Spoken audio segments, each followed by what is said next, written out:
following presentation contains the personal opinions and views of the host and their guests. These views are their own and do not represent, reflect, or imply the official policies or positions of any organization, company, or association. Viewer discretion is advised. Just hide. Put my 45, don't get out of line. Yeah. Ooh, pick a side. The double lines we cross is dollar signs. Yeah. Ooh, hold up. Wait, I hear you just got paid. Make it rain. Hey. I miss Renaissance. Beyonce so thick We're not right doing now. Beyonce. No, we're not doing Beyonce right She now. is thick We're not. right now. We're not starting with Beyonce. We're not doing that today. How thick Hey y'all? y'all, how y'all doing? It is Hey, but the Marla- Bravocon no. Just one question. No. Is she thick right now? She is thick. She beyond thick. I love it. Go She's ahead. beyond thick and she looked like she got a BBL, but we're gonna continue. We all She Yeah. finally got some surgery. She finally got a little surgery. I don't care what y'all say. we all want a little, you know. She got some We all want a surgery. little She got nip and nip tuck tuck. here and there, you know? She got a little, she got Just a a little little nip maintenance. tuck. Just a little maintenance. little It's actually maintenance. just a little maintenance. Yeah, a that's little the word. But tulip. here's my humble. I think it's too thick. She's too thick now. She No, juicy. she's not. I don't know. I don't really like She the. looks very Houston woman thick. I Like think if that's you her ever body. been in Houston, I all think them that's her women look natural like that body, in though. Houston. That's her Yeah, natural look at body. me. Like them women from Houston be built different. I think we should don't so know used what to they her want. like in ready to perform mode that Yep. we think she's Maybe. but Mhm. Maybe she eating chicken again. she is so thick, and I'm She not listen. vegan. I'm here for the thick women, but I'm I just mean, not used to seeing Beyonce this thick. maybe So it's thick. So just you a also lot. gotta think she's older now. Like she pushing 50, you know. Yeah, So that's that true, weight too. is gonna stick differently than it used And to. let's Like have she this used to be get clear. thick She look and- good. I'm not She- saying she don't look maybe look- good. What Ooh. I'm saying is that's a lot to handle. It's a whole lot of woman, as she would say. Lot of woman. She's Told a lot of y'all, woman. told y'all on Desert Eagle, I'm a whole lot of A lot of woman. woman. Told y'all. It's a lot. That's a lot happening on that A lot body. of woman. Ooh. I was looking at because they just was seeing her and Jay-Z at the Grand Prix F1. F1 event, and I'm always in the sport and somewhere arena because of just all the stuff that I'm also involved in at work, and so I'm seeing them on the racetrack, and I'm like, her in this bodysuit for this Mhm. like. I'm like, that is a lot of. There's a I lot love of. Lot of woman. There's a lot Nah, of. There's a lot. There's a I lot. thought it was a poking out one at piece, me. baby. That was a jacket and a pant. I said, hold on. Heavy. Yeah, Heavy. body. It looked like a one piece. Because I saw some of her stomach. There's a It was- lot of body, yada yada the yada. bottom. Yeah. Mhm. I think I would appreciate if it was one piece more. However, I think That was a lot she's of- that was a lot of body. debuting Act 3. That's all. This is how she do it. just a She little debuting. This is debuting Act 3. We're makeup a little darker around the eye. yeah. The we blonde, got got a a little Nah, highlight. why- a little curly bit. hair. You can't be doing Act 3 because if she go on another tour next year, look, It's not the- next year. It's not next year. It'll be 2027. 27. I'm about to say because Cheers to the We Careers as a done first took of all, my we as money. a family have too Yeah. much going on in We can't 2027. No, we can't be do it. doing We that. can't take it. Album take will drop in I can take a 2026. CD. That's all I can take in 27 as a CD from her. 2027, and my 30th birthday gift to myself, I'm going to Paris. Oh, that's a good one. Heard you. I got me 35. That's crazy. We should do it. We do should go to it. Paris. Let's We should go to Paris. Add that to the 6. South Okay. go to Crazy Horse. Okay. Add that to the Let's go. Okay. So now that we have given our Beyonce ode, we are going to move to what the importance of this episode is about. So we all know, for all the listeners, Bravocon is in full effect. It happened, major moment. So we're going to do our recap of Bravocon. Mandy got some really great clips, and we're going to talk about different topics. I saw a little bit of it, like from a live perspective of it. Can I just say, and I don't know if this is unpopular opinion, I feel like a lot of it is very cheesy. I It feel like a is. lot of it It is is. given very game show kind It of is. cheesy, where it don't need to be that cheesy. But Yeah. I stomached it through some of the segments. So Yeah. we're gonna kick it off with Mandy. Mandy, I'm gonna let you drive us as we go through some of the Bravocon Yes. moments and like highlighted moments. And we'll Highlighted. talk Yeah. through some of that. Before we get to that, So- I just got one Yeah. thing. Can I say? there was a Mhm. lot of black peace bloggers Yes, and it was so promotion many. people. Then they flew them out and paid for Yeah. them. I was Oh, surprised, Bravo, and I was listen. They actually, yeah, listen. I'm glad they listened. I will say that there was a lot of Mhm. black creators there this year, A which is needed, lot. and so I And just I want to think make that's that also why I saw so much content on my timeline. exact Normally I have to like same. search for it, but this year, Exactly. because they hire all the people that I already watched that are black creators, Exactly. that Yep. was just like, okay. And we got so much. One of We my got the girl favorites, with his the name hair. is like Oliver, and he does like the reenactments. Yes. And you see, he went shopping with Lisa Barlow and stuff, like little Yeah. stuff like that. It's like, okay. And he's like, yeah, she's a lot on the show, but she's actually really cool in person. I was like, I believe you. You a black man. I believe We bring a different level or a different type of flavor when we come and show up, and you. I it was agree. this year. So Well, next time, Bravo, send your girls Send because we us. should have Send been us. there as We well. was gonna be there this year, but then I got engaged, y'all. Then it just all became it all just no, because literally, y'all, when we was talking about this last year, we all put it on We our calendars. were. Like We this did. was our did. trip because We we didn't take did. a pod trip this year. So we said our Yeah. pod trip was going to be Bravocon, but then Bravocon. life is life, and it's great. It was a good Yeah. part of life life. might have been really bad, and it's a good thing we wasn't there, but at the same time, you know. But I will All say, good. But at least can we talk about Peacock and how I'm very appreciative beautiful. of how Yes. they are like actually showing live versions of what's happening Mhm. versus previous times where like if you didn't go, you just didn't know unless You someone ain't picked get it it. up. Yeah. Yeah. Like Yeah. now you actually can watch it, like they're filming it, you can watch it. They have seasons. So like last Yep. year is a season, this year is a season. So you still can watch it on Peacock, and that's just a little drop for Do my you think? my beautiful listeners. Do you think it will like make people like not want to go because they know it's on Peacock, or do you feel like people Yes. still want to experience it? I actually watched a creator go viral for saying like, y'all honestly say the coin. Like, because they were saying that, because imagine like I feel like this is like a festival. So like I only went to one festival my entire life, and it was Lovers and Friends. And I was just so excited because I was like, all my favorite people gonna be in one spot. But it was so overwhelming because it's like different people performing on different stages at different times. Some of them overlap. Some of them you almost get to the point where it's like, I want to Yeah. keep my seat right here. So I'm not even I'm just gonna stay at the main stage. And I feel like that's how Bravocon is. They were like, you know, going from one panel to the next was almost like, you know, it's Vegas. So, you know, those hotels are like, big as Jacks. you know, can't get through. so they were saying like going from one panel to the next. And they were like, you know, some of them, like some of the shows haven't filmed their reunion. So they wouldn't let them like really like get into some things Tell like it. Salt Lake City. Their panel, they didn't, you know, Potomac. they have, Potomac, Salt Lake City, they haven't filmed their reunions yet. And so they didn't want any of those moments to like be before the reunion. So it was just kind of like cheesy questions. They said if you didn't have like kind of meet and greet, the women kind of don't even like walk around the fans.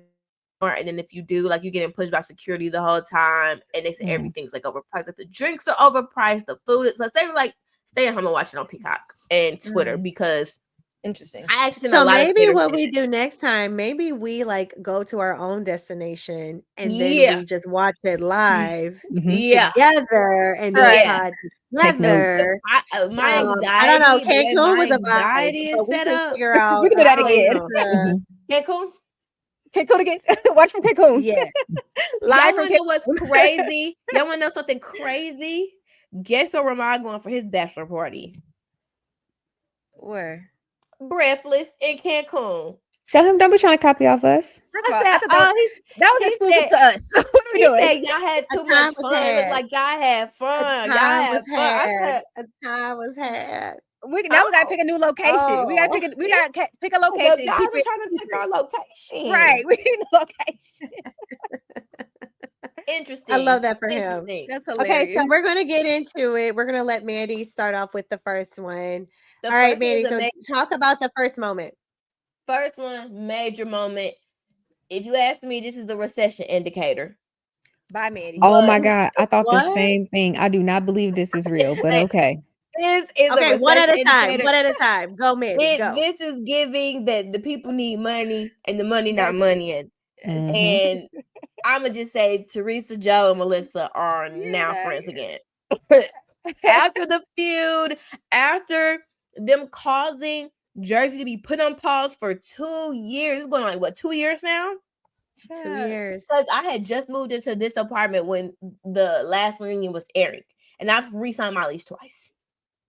So they've been on pause for 2 years because of their drama. And now Teresa said something in her said, I need to make up with my brother. It's the recession. You know, she got to pay a lot of taxes and lose taxes. Her account said she needs to make up with her Yeah, brother. Right. because I've been seeing accounts about money problems and Louis tax bills and all of that good stuff. And to the fact where she did that special op show and quit in 2 episodes. Yes, But she you know did. who did quit and actually made it to the very end was her daughter, Gia. Gia made it. So She wait, made it to the so if you come on as a partner, you can leave. Your partner can be like, "I'm leaving. I'm going home," and then you be like, "I'm staying." yeah, like How you yeah, gonna leave your daughter though? Yeah. What kind of mother are that you? is crazy. What kind of It was mother that- are you? I would never leave my daughter. Are you kidding Left me? Girl, I'm going home. You can have Left it. She literally told her daughter, somebody got to do it for the money. Somebody got to get the check at the end of the day. So please get the It needs check. to be you. There is But no that's way 'cause I would look Marlo in the eye and be like, "Girl, I'm going You home." got You it. on your own. Like what? Get it. Get the check. Get it. Girl, what? Yeah. I didn't know you So- could leave. I thought once you came in as a double, you had to No, leave as you a can double. leave. Mm-mm. No, they can, because you know you can get sued. Like, I mean, I saw like a clip that even Marcel almost drowned. Like, She people be did. almost like I who don't know how they almost let that. drowned? Eva. Even Marcel.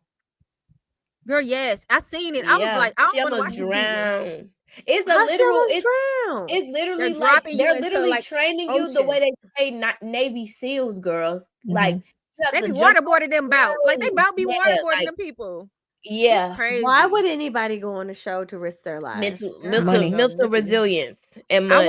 I watched last season with Our our queen. girl Pam Kayla Newton Nicole. and Kayla made it. She and made it to the Kayla end. won.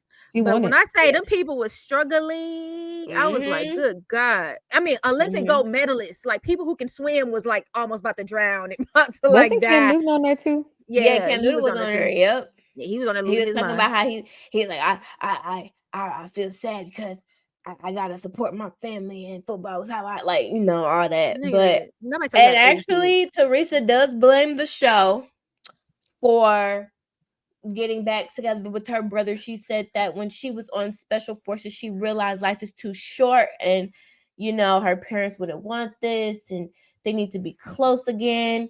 Now, the one thing I will say that I respect is that they did not have the conversation on camera. I thought this was gonna be like a whole Bravo cameras up, because Bravo called you like because I remember she did an interview before she even talked to Joe, and she was saying that like she's open to talking to Joe. I said, oh, Bravo probably called her immediately, was like, hey, if we could get this footage, like some type of special episode of something. I know they wanted it, but they didn't do it. Well, we won't know that yet. Well, as of now, they didn't do it. And she said that they met at their parents' mausoleum. That's morbid. That's creepy. But continue. That's like our book we be reading, but go ahead. Exactly. I was about to That's say, a menace. That's like a menace stuff. Yeah, that's crazy. She said she took him to the mausoleum because she felt like in that environment, it's like, you gonna yell at me, like we gonna really like go back and forth like this in front of our parents' graves type situation. girl, no. Like, But You can do that. didn't she blame Joe for the death of their yes, parent? of her dad for sure. Yeah, because he allegedly sent her to jail, even though I don't believe that. I don't. No, your husband sent you to jail, baby. Exactly. It's So very they met- simple. First episode, you walked around with all that money in your pocket buying furniture. It told me what I need to know about you and your husband. Yes. In cash. In cash. Yes. Cash. Balls of money in cash. Yes. And not at Ashley Furniture. No. Custom. Like $10,000 like in cash here for some furniture. I think the it had money IRS left over. IRS is definitely gonna look at that and be like, So who does that? No paper trail here. Paper trail Noted. with some money. Noted. On television, fronting as if they have a lot of money. That I think Teresa is the reason that all these housewives done got arrested since. I think when they saw that mortgage fraud, they said, "Oh, it's probably some others." They did I a think deep dive. I think when she did She her thing, opened that door. open the can. Yeah, she did. She I opened feel that door, I feel like baby. that's a perfect segue right into Wendy. Yeah, you are exact. That's my next bullet point for sure, because we're gonna go from them, and which is also, I want to say, is a little weird to me that they had Teresa, Joe, and Melissa at Bravocon with no jersey, and they're not on like traders or anything. That's So why I don't believe that it's real. I don't. you know, I feel like so much happened since they all been on the show. From the stuff that happened at the nephew's christening, like going all the way back to Melissa's first season, to even the most recent season with Gia getting all in grown folks' business. Like But I mean, they did do an ode to Dolores was there, and so she they got did talk about engaged. Dolores going. She got engaged, and the fact that the new girls for Rhode Island, because you know Rhode Island is now also about to come and she's out. a friend of on Rhode Island, which is unheard of. Yeah, Well, no, but because no, wasn't Cynthia did but it. no, because what she's saying is these girls, what I love, and I'm actually kind of excited after hearing her talk about it. But what she's saying is these girls are not really on social media. They don't really follow any of these shows. And so they are authentically themselves because they're like, I don't look at Except anything. for one of them. I saw a deep so dive I'm like, on okay, one of this them. is gonna be good. She was on The Bachelor. Okay, so then It's always one. But she said everybody else though, she's like, they are genuinely, like she said, they remind me that she's like, they're so green. They remind me of like when we first got together as a cast, like nobody knew each other and like nobody knew of these people. I find that hard to believe.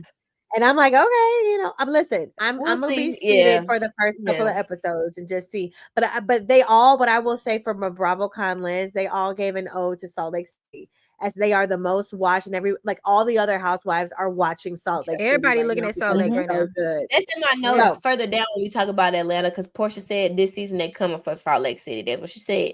She said that's what she said. Back. Because Salt Lake City is giving. But let's talk about Wendy real quick, because you did a really good segue to Wendy. Yeah, you. Speaking of felons, I'm just playing. No, alleged felon. Hey, I'm not giving up until the judgment is said. Okay, I'm giving up now. Now with the new news, I'm giving up. But then again, okay, we'll talk. Let's talk. I am not. Continue. So Wendy Osefo and her husband Eddie Osefo made the brave decision in the midst of all of this to still come to Bravocon. Cool. She made looking a statement. Gorgeous, looking fly. Amazing. All that money she stole on her, allegedly. Mandy. It looks really good. And she had the ring on. But anyway. It's a replica. You know what I mean? She got that remade. Okay. So she made a statement basically saying what everybody says. I can't talk about it right now. It's an open case. Thank you for your love and support. Everybody has really loved on me and supported me and da. And I was just kind of like, okay. It's a Miss America. But I do think that's the right thing, because we all know like she's getting caught up because they're watching everything she does on Bravo. So it would be very stupid for her to talk about an open case openly in a Bravo segment as if the feds won't look. I would stay home. Like if I'm her manager, her publicist, agent, you would have been at home, babe. Yeah, I wouldn't even know but how I to think go. what they're trying to do is show that like she's not hiding because she's innocent. Exactly. So this is their way of like trying to like show of like, I ain't got nothing to hide. So like, why would I stop doing what I'm doing? Karen did it, Jashad did it, Teresa did it, Erica did it. Nobody has hit it, and they all got Erica ain't in jail. She just out here freezing by herself. Yeah, she got some new claims. You're right. We'll get to her. We'll get to her. Yeah, Erica got some stuff coming up down that daggone pipeline. That's really bad. She love a raggedy man, but go ahead. Exactly. She do. A criminal. And speaking of, let's talk about Wendy. No, hold on. Also with Wendy, before we get off of Wendy, what else for her? There was a segment where Ashley had the nerve because she kept trying to, I guess, follow her behind her and be like, I want to apologize to you. And Wendy wasn't giving her a time of day. And for the listeners that don't know, if you don't know, Ashley, as soon as the allegations came out for Wendy, there couldn't be a bigger cheerleader for her downfall than Ashley. She literally made a video with the people around her. I guess they were at some form of like event, and it was very nasty towards Wendy. And so now she's trying to backpedal and say like, "Oh, I realized it was wrong," and she says this long thing and tries to apologize to Wendy on stage, and Wendy was like, "And I don't accept your apology," and so let's move forward. So I can't wait for this reunion because it looks like Wendy was ready, but she's like, "I was told I can't do what I want to do and say what I want to say."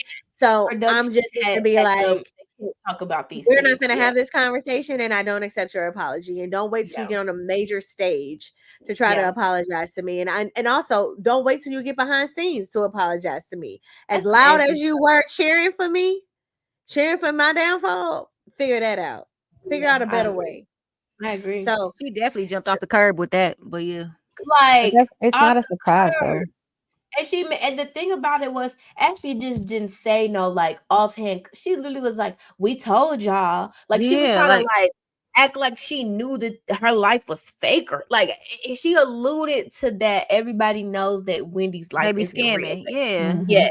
So The it's more streets is than just I talking. Right, misspoke. Miss No, that's not a I misspoke. Now Right. you're literally playing with my life. Like at Yeah. yeah, first y'all double be down on on my what you reputation, say. but you play with my life now, my actual like real life now, like prison. Yeah. And it's moments like that too, where you just be like, I see you. Like I see the people who are vocally now rooting for my downfall Yes, because you were silently doing it before. But now I Mhm. yes, see and now you and you I'm let it come genuinely out. like ain't Yeah, nothing that you can say to me because you are rooting for me to fail in this moment. And Mhm. so thank you for showing me who you are. And no, I yeah. don't accept your apology. And let's keep moving forward. Cool. Done. I will Done. say though, Marla, I am kind of with you on their case. To me is a little fishy because It Mhm. is. I think this is also the thing. So new reports Shut came up, out. Jasmine. No, this is what I will say. I'm gonna give her some slack here because new reports came out that they're now saying that they've used aliases and all this other stuff, right? Yeah, But that was crazy. but in the grand scheme of things, y'all, that is what celebrities That's what do. Mhm. celebrities do. Yeah, And they use True. an They don't alias. like they don't want people to know this is their home. If you get a package from Amazon, it's probably not gonna say Wendy Sefo. You know, Right. I like promise you, Brad Pitt is not labeling his Amazon Brad packages Brad Pitt, Pitt. I Beyonce, promise you he's Beyonce. not. Come on, or is their Beyonce. assistants' names or Yeah, something? Yeah. but Mhm. when we book car services, for example, for celebrities on commercial sets, I know a lot of they have aliases. Like they'll say, "Book this under this. This is my Yeah. alias name." Like so, a No, but part where of me. Mandy, where I'm a little, where I'm usually, I'm always glass half full. Mhm. It's one thing for you to have deliveries like that, but for you to take out But a they lot of said bank credit accounts. cards like that, See, Yeah, that's where I that's get that's where it that's gets Yeah. where it gets yeah. just a little tricky for me. 40 credit cards with 40 different names is crazy work. yeah, Now, if it's deliveries, that's a whole different yeah. thing. If it's But I also mail, think that's a I whole think the different thing. But I government is don't know if celebrities actually they getting don't do credit that. No, they don't. cards They don't in do credit cards and different. stuff. You mean to tell me No, your black card is not in no, in your they don't do name? that. Like that You're right. don't They Mhm. do not do that. because But you what got to I'm do saying, your real IDs and they check all of that and they I'm about to check the say social. credit Social yeah. Security? and I don't know. My That's where I'm my just like, point here ooh, is, I think that the prosecution is moving weird because the one thing yes, that I learned in any PR or crisis PR class I've ever taken is to hide the lies in the middle of the truth.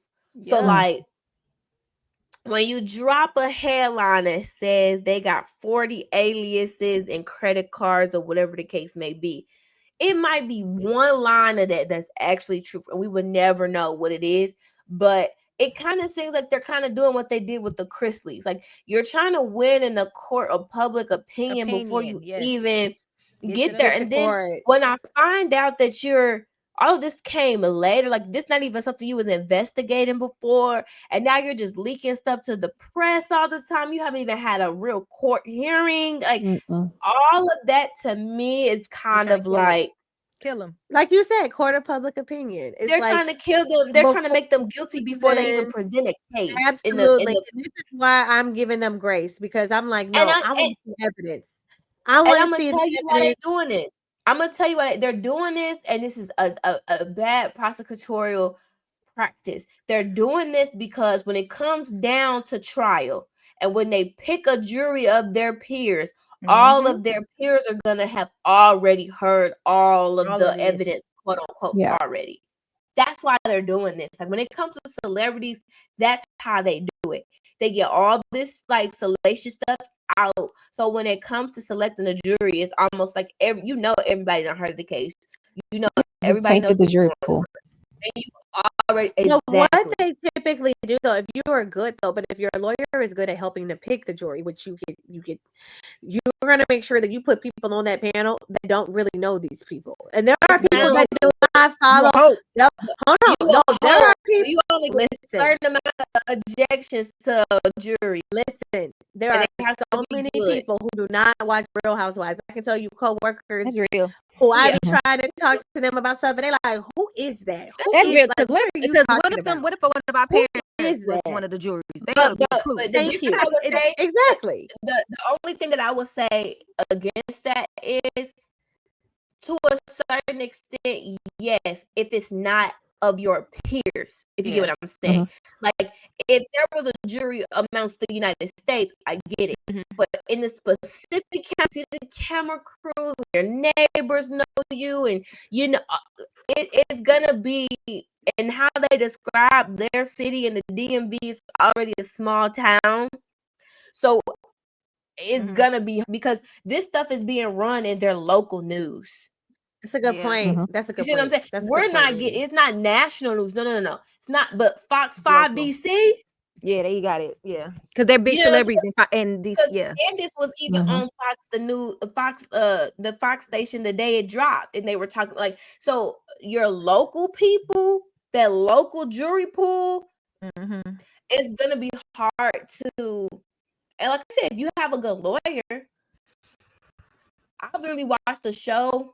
I seen a show, I didn't really get all the way into it, but it was a show back in the day about, there was a company that literally studied juries for a living, and they were hired by prosecutors and defense attorneys, whoever will hire them, to really study the jury and be like, this person gonna be the problem, or that person gonna be the problem. Like, there are real people that like, absolutely. And so I think that what the prosecution is doing already, they're trying to get that jury pool to where I'm gonna hope that it's not gonna work in their favor. When it comes down to it, is the evidence, and if there is reasonable doubt in any capacity, that you are not supposed to, give a verdict of guilty.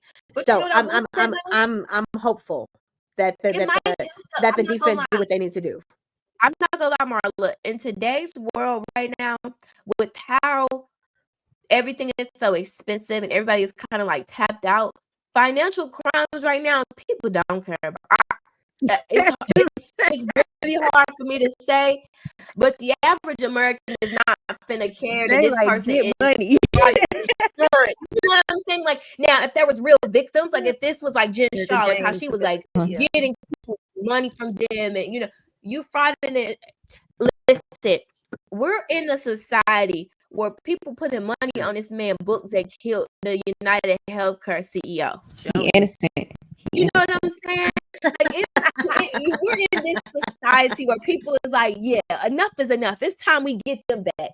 So that Lord, right now, we work in our favor. That it's no actual, victims. That okay, I had a break in, I had a fire, whatever. And I will give Wendy them this one point in their statement when all the new reports came out. They said, well, we reported our robbery. There was no follow-up from you guys. We didn't hear anything else. We didn't get any leads for 18 months about this robbery. And now all of a sudden, period, we faked it. Well, we didn't even get a full investigation from y'all on our robbery. Right. So there are. They got drop the case. Drop the case. Just drop the case. It's holes in it. Thank you, Jasmine. That's the right word to put into it. It's a lot of holes in this case, because I'm with them. Like, if y'all thought that we frauded this, y'all would have came and black, yes, and they're black, yeah. when we report, it would have took them 2 months to put some charges together and say, y'all, this insurance fraud. Mm-hmm. Y'all didn't even investigate my robbery. So how you gonna tell me my robbery was fake if you didn't even give me no leads?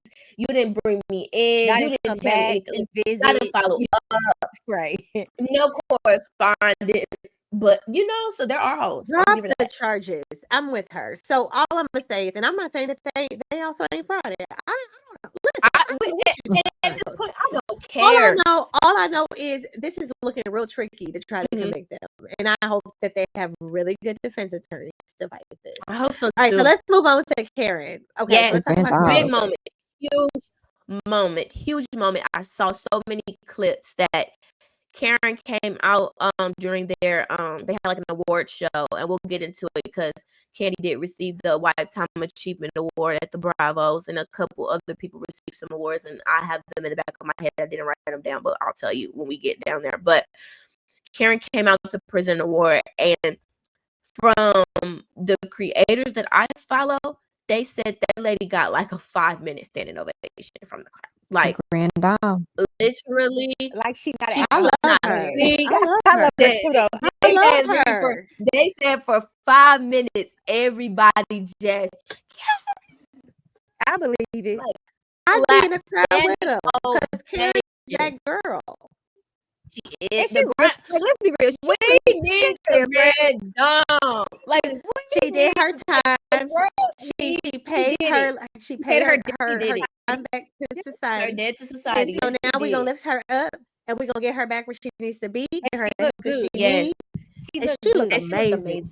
Look at Yeah. Like she lost a lot of weight in that jail. I know she wasn't eating nothing in that jail. But Oh, she no. was not. She wasn't eating. I know Karen was eating the bare minimum because she came out like about 15 pounds lighter. She was snatched. And they said she was working out. Yes, and I will say the biggest part about Karen Huger is that they showed a sneak peek into the rest of the Potomac season, and let me tell you, I'm enjoying Potomac more than Salt Lake City. That's my opinion. I've actually seen it a lot on Twitter. This season of Potomac to me is actually giving because to me it's not overproduced. We got some random dramas popping in and popping out. We got people popping in. Girl, you still gonna talk about girl being random because she want to be friends with Wendy and Wendy don't want to be friends with her? Yeah. Her name is not Karen. Whatever. Yes. Okay, Jasmine. Okay. Sorry. So the rest of the season, y'all listen. The rest of the season is even. That is a whole different program. Even better. Listen, go ahead. I'm sorry, Mandy. Go ahead. The rest of the season is going to be even better. We get glimpses of apparently Angel, the newbie, takes them on a trip to Colorado, y'all. How was she taking them on a trip if she knew? Listen. That part. Puts them in a house that allegedly didn't have running water. Okay, but why would she do that? It's gonna get bad for her. All I'm gonna say is it's about to, like, we've been talking about how bad she's been. Y'all, we're not sinking. There's still a bottom to get to. She's gonna get to very, very like the y'all. It's gonna get absolutely terrible for Miss Girl. Also, the biggest part of why I mentioned Karen Huger is she is on this season, and Andy himself. Right when she got out of that jail cell, I knew it. Andy was on that plane down to the Potomac. I knew it. Came to her house, and he said it with Karen Huger, and it will be on this season. And he said it was very profound. Skip the reunion, bring us that. Exactly. Skip the reunion. We don't need it. We don't care. We Just said give us what we where's need. Andy and the camera. He was on that private jet. He said run away from the LaGuardia around over there and went on down to the DC and went on down to Potomac and sat right across from Miss Karen Huger. I mean, he said right away. He was there at midnight. He said, I want to be the first person you talk to in her home. You get out. And he said that it was a very profound conversation. She owned up to a lot, and there's a lot to come from it.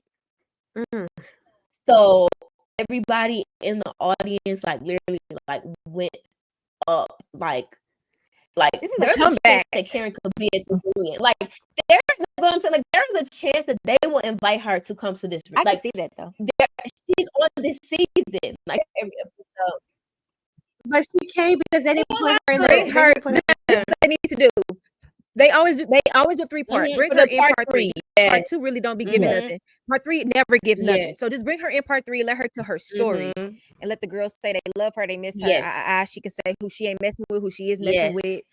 You know where she is right now. Yes. Just give us that, Yes. because part 3 never has anything that's worth anything anyway. Agreed. So And that was huge news. I will say, I'm trying to. Was Monique at Bravocon? I don't know if she. I think she was. I don't think it was. She was. I've Yes, seen she her. was.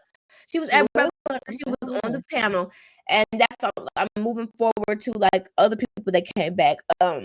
Monique has come back to the Potomac How do we world. feel about this? I haven't watched the latest episodes.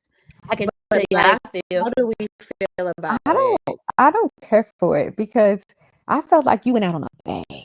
Man, that's what I'm saying. Like you were epic. Like You you were were epic. But this binder, and now y'all you are coming back forgetting. and you being Y'all are forgetting. after Y'all you forgetting why she really coming back. That first season of Love and Marriage DC, honey, had her shown in a light that we discussed on this show. that's true. That Yeah, was they did not show her very well. different than Yeah, what we were used to on Potomac. yeah. And so the reason why I'm gonna tell you that this is why she came back to reset her narrative is because she literally her first y'all need to watch, but like her first scene, she sits down with the lady, she let it all out. What we look like, Giselle, you were kind of right.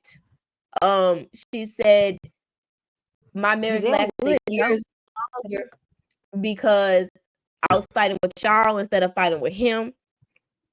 She talks about how mean he was to her behind closed doors, and I mean I believe that. she's on here to set the record straight about why she divorced that man and what happened between I mean, them. I think wasn't there also an issue with his mama too? Like his mama didn't like her, Yes. and he like did not Yes. defend. That's how you know. her Ever. That's how versus you his know. mama. That's how you know. Absolutely. That's how you know. Absolutely. Ever. Let that lady talk crazy. That's how you to know. Monique about Monique. It didn't matter. Like, and she said behind closed doors he was very mean, and he would like. She kind of looked like he would manipulate her, like to be nice to her in moments where he found like if he like wanted some sex from her, like he'll be nice to her for like 3 days to get some, and then as soon as she get him some, he back to being a butthole. Niggas. And yeah, she went into She is. Sorry. literally, and she said she realized that one day towards the end of her marriage, she was like, "Let me test this out. Ain't no way." And she said, "No, she did." And the next day, the man didn't even talk to her for a whole day. She said she came home and said, "Yeah, we're getting a divorce." I can't wait. Listen, I am off this week, so I will You be catching know, up I'm on telling Real y'all. Housewives in Yes. Salt Lake City. I am I'll be telling catching up y'all, on Potomac. this season I'll is be better catching than up. I gotta watch said- the OC reunions. I will It's be catching up better. on everything It's this better. week. Yeah, I I said, will. I I will. have days Yo, off. I can Stacey's find husband- something to do. Stacey's husband filmed the scene, girl. He was so awkward. It was embarrassing me. Tia, she turning up. That's all I I'm gonna love say. Tia. I'm not gonna I ruin it. love for British you. Tia. Give me some British tea. I love me some I- British Tia. I watched it. So Robin Dixon, she was at Oh, yes. Bravocon. For the traders Why? portion or Traders. whatever they Okay, want to do okay, something for traders.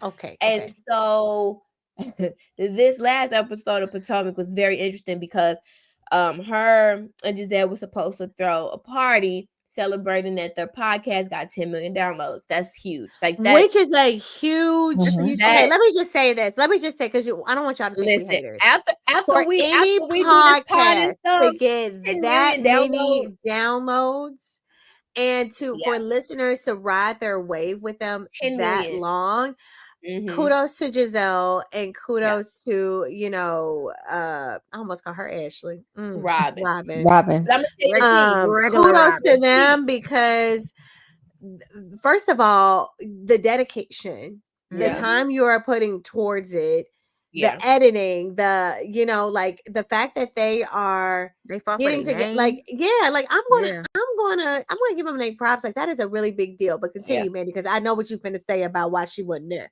So go ahead. Mhm. So this episode of Potomac, they're supposed to throw a party to celebrate this, and at the last minute, Giselle says Robin told her she ain't coming, and it's because she's still salty about how she was fired and handled on Potomac. And that's what takes But away from what that all of ain't got Marla just said, because that ain't got nothing nothing to to do with your business. with all the hard work that you have done. So Giselle And had the this party only by herself. reason why you even able to even be on the podcast and have relevance is because they gave you a shot from the very beginning to be a housewife. Yes. Now, whether you Yep. ended with the show or not Yep. should not matter. It Yep. gave you a platform, Robin. Did not show up, and But she told her the Robin, night before. But Robin, you gave us nothing for seasons but your raggedy husband. What you think was gonna happen to you, Robin?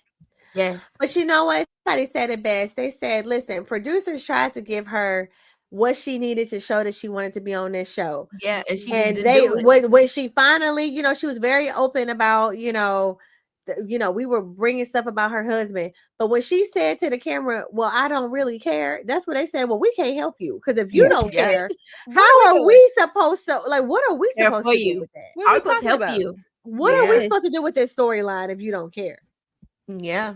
If that is always your So- answer, then we can just be done with this because you're never going to be transparent about how this is actually affecting your relationship. And you're not going to sit here and tell me that this is not affecting your relationship. But that response, how you think you're going to get back on the show? Right. Because how we supposed to miss you? Like, you not get back on here? And now that I'm actually kind of shocked that Giselle broke the fourth wall, because she said it in the episode. Like in her confessional, Giselle was like, I'ma just be real. She didn't come because she's still salty about how she was fired on the show and how she was handled on the show. And this is how she wants to this is how you want to be remembered, like versus showing grace and showing that you're still willing, that maybe they'll ask you back. Maybe that, don't show up. And to see you with the new girls. Yeah, girl, that would be perfect. Test filming. This could be test filming for the next season. This is your friend moment. To be honest, she's missing out because they might have considered bringing her back with bringing not Karen seeing back. the vision. Think Girl, about it. get Karen's somebody in coming your back corner. from jail. Karen finally got held accountable. Robin was one of the main people that always was trying to hold would her be good for her to accountable. come back. Actually, You right see, now. they could have, but now would. Because you mad because you wouldn't tell us your business. Okay. Well, and like she could have been considered for like future iterations of the girls trip. Yes. Yep. Because they're doing a road trip style now. When did we bring back girls trip? I thought because we had pending law cases that they decided to put it on.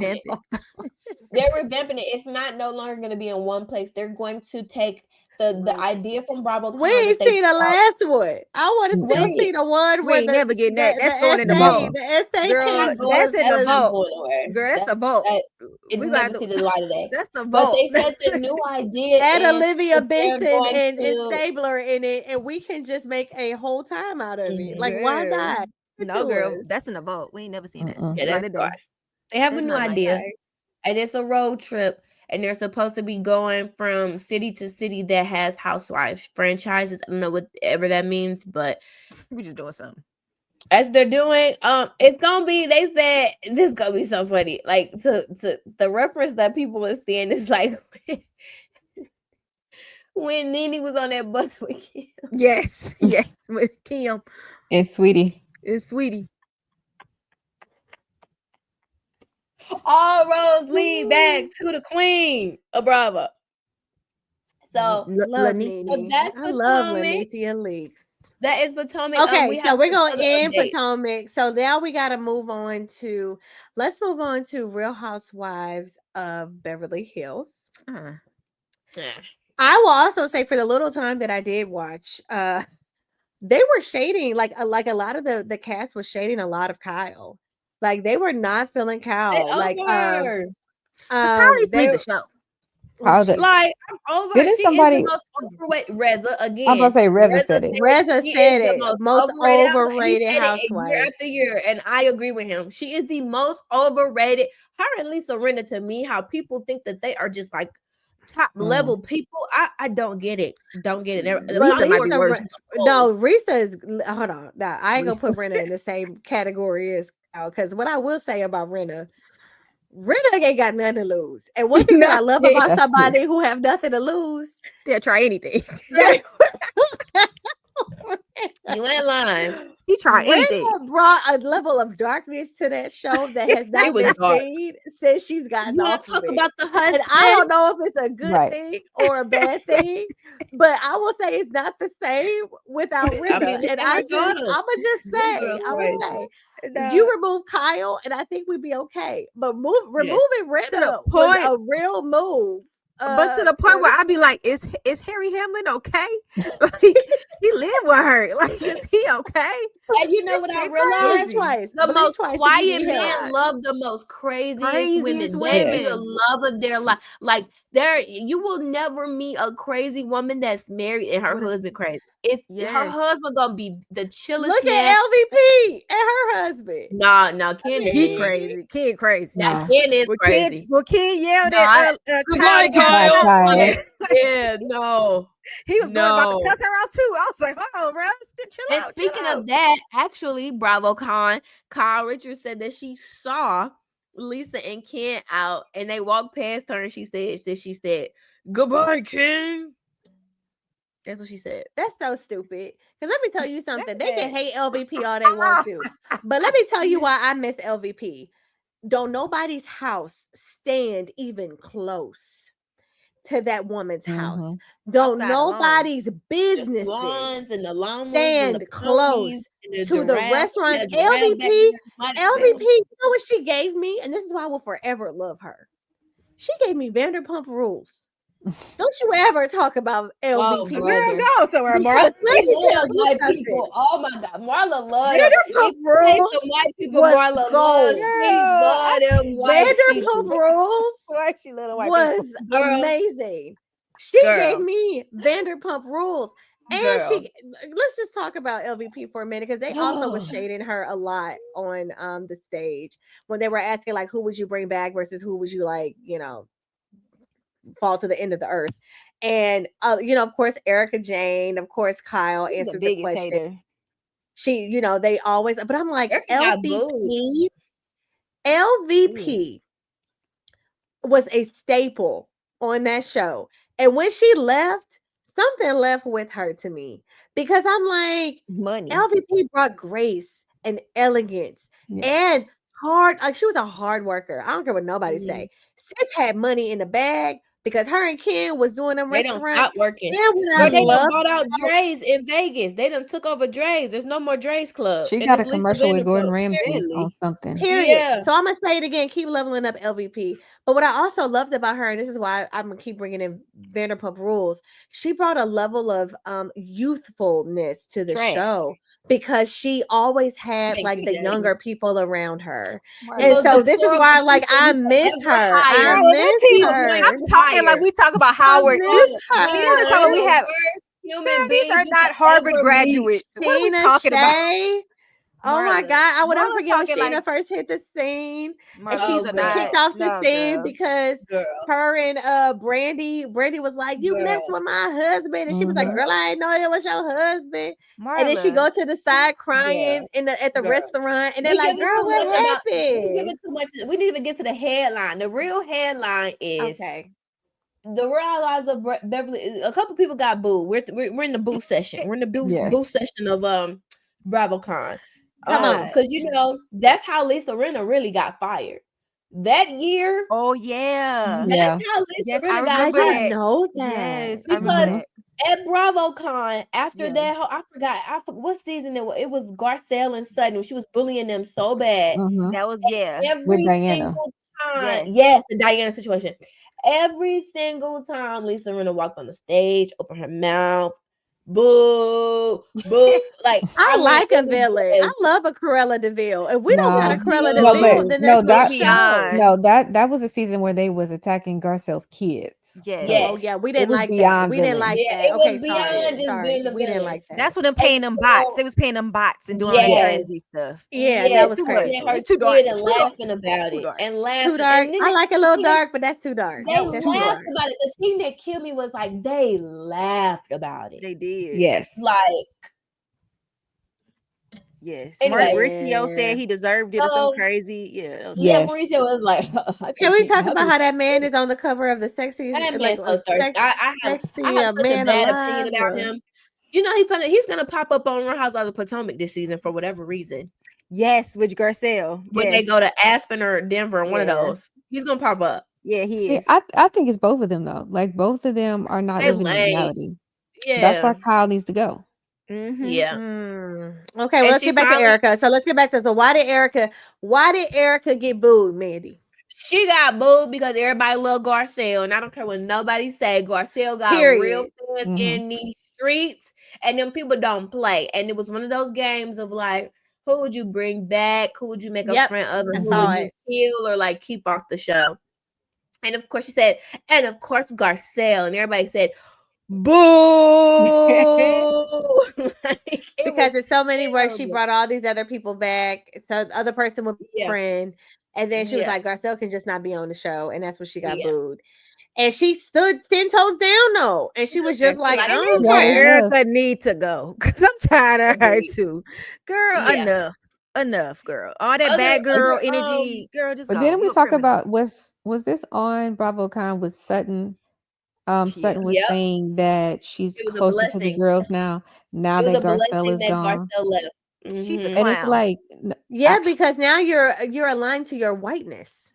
Mhm. And Yes. so Talk now about there's it. nothing for you to do but to Talk about align it. to But the I cool think- kids I think table because now they're like, finally let your cute little black friend grow. So now we can But bring that's you what on she to this wanted side. to be. That's what she But I'm wanted gonna say to that's be what she anyway. wanted to be My from problem. the beginning. My problem is I think we got revisionist history. The reason why her and Garcelle became friends is because all the white women didn't like her Neither regardless. one of you.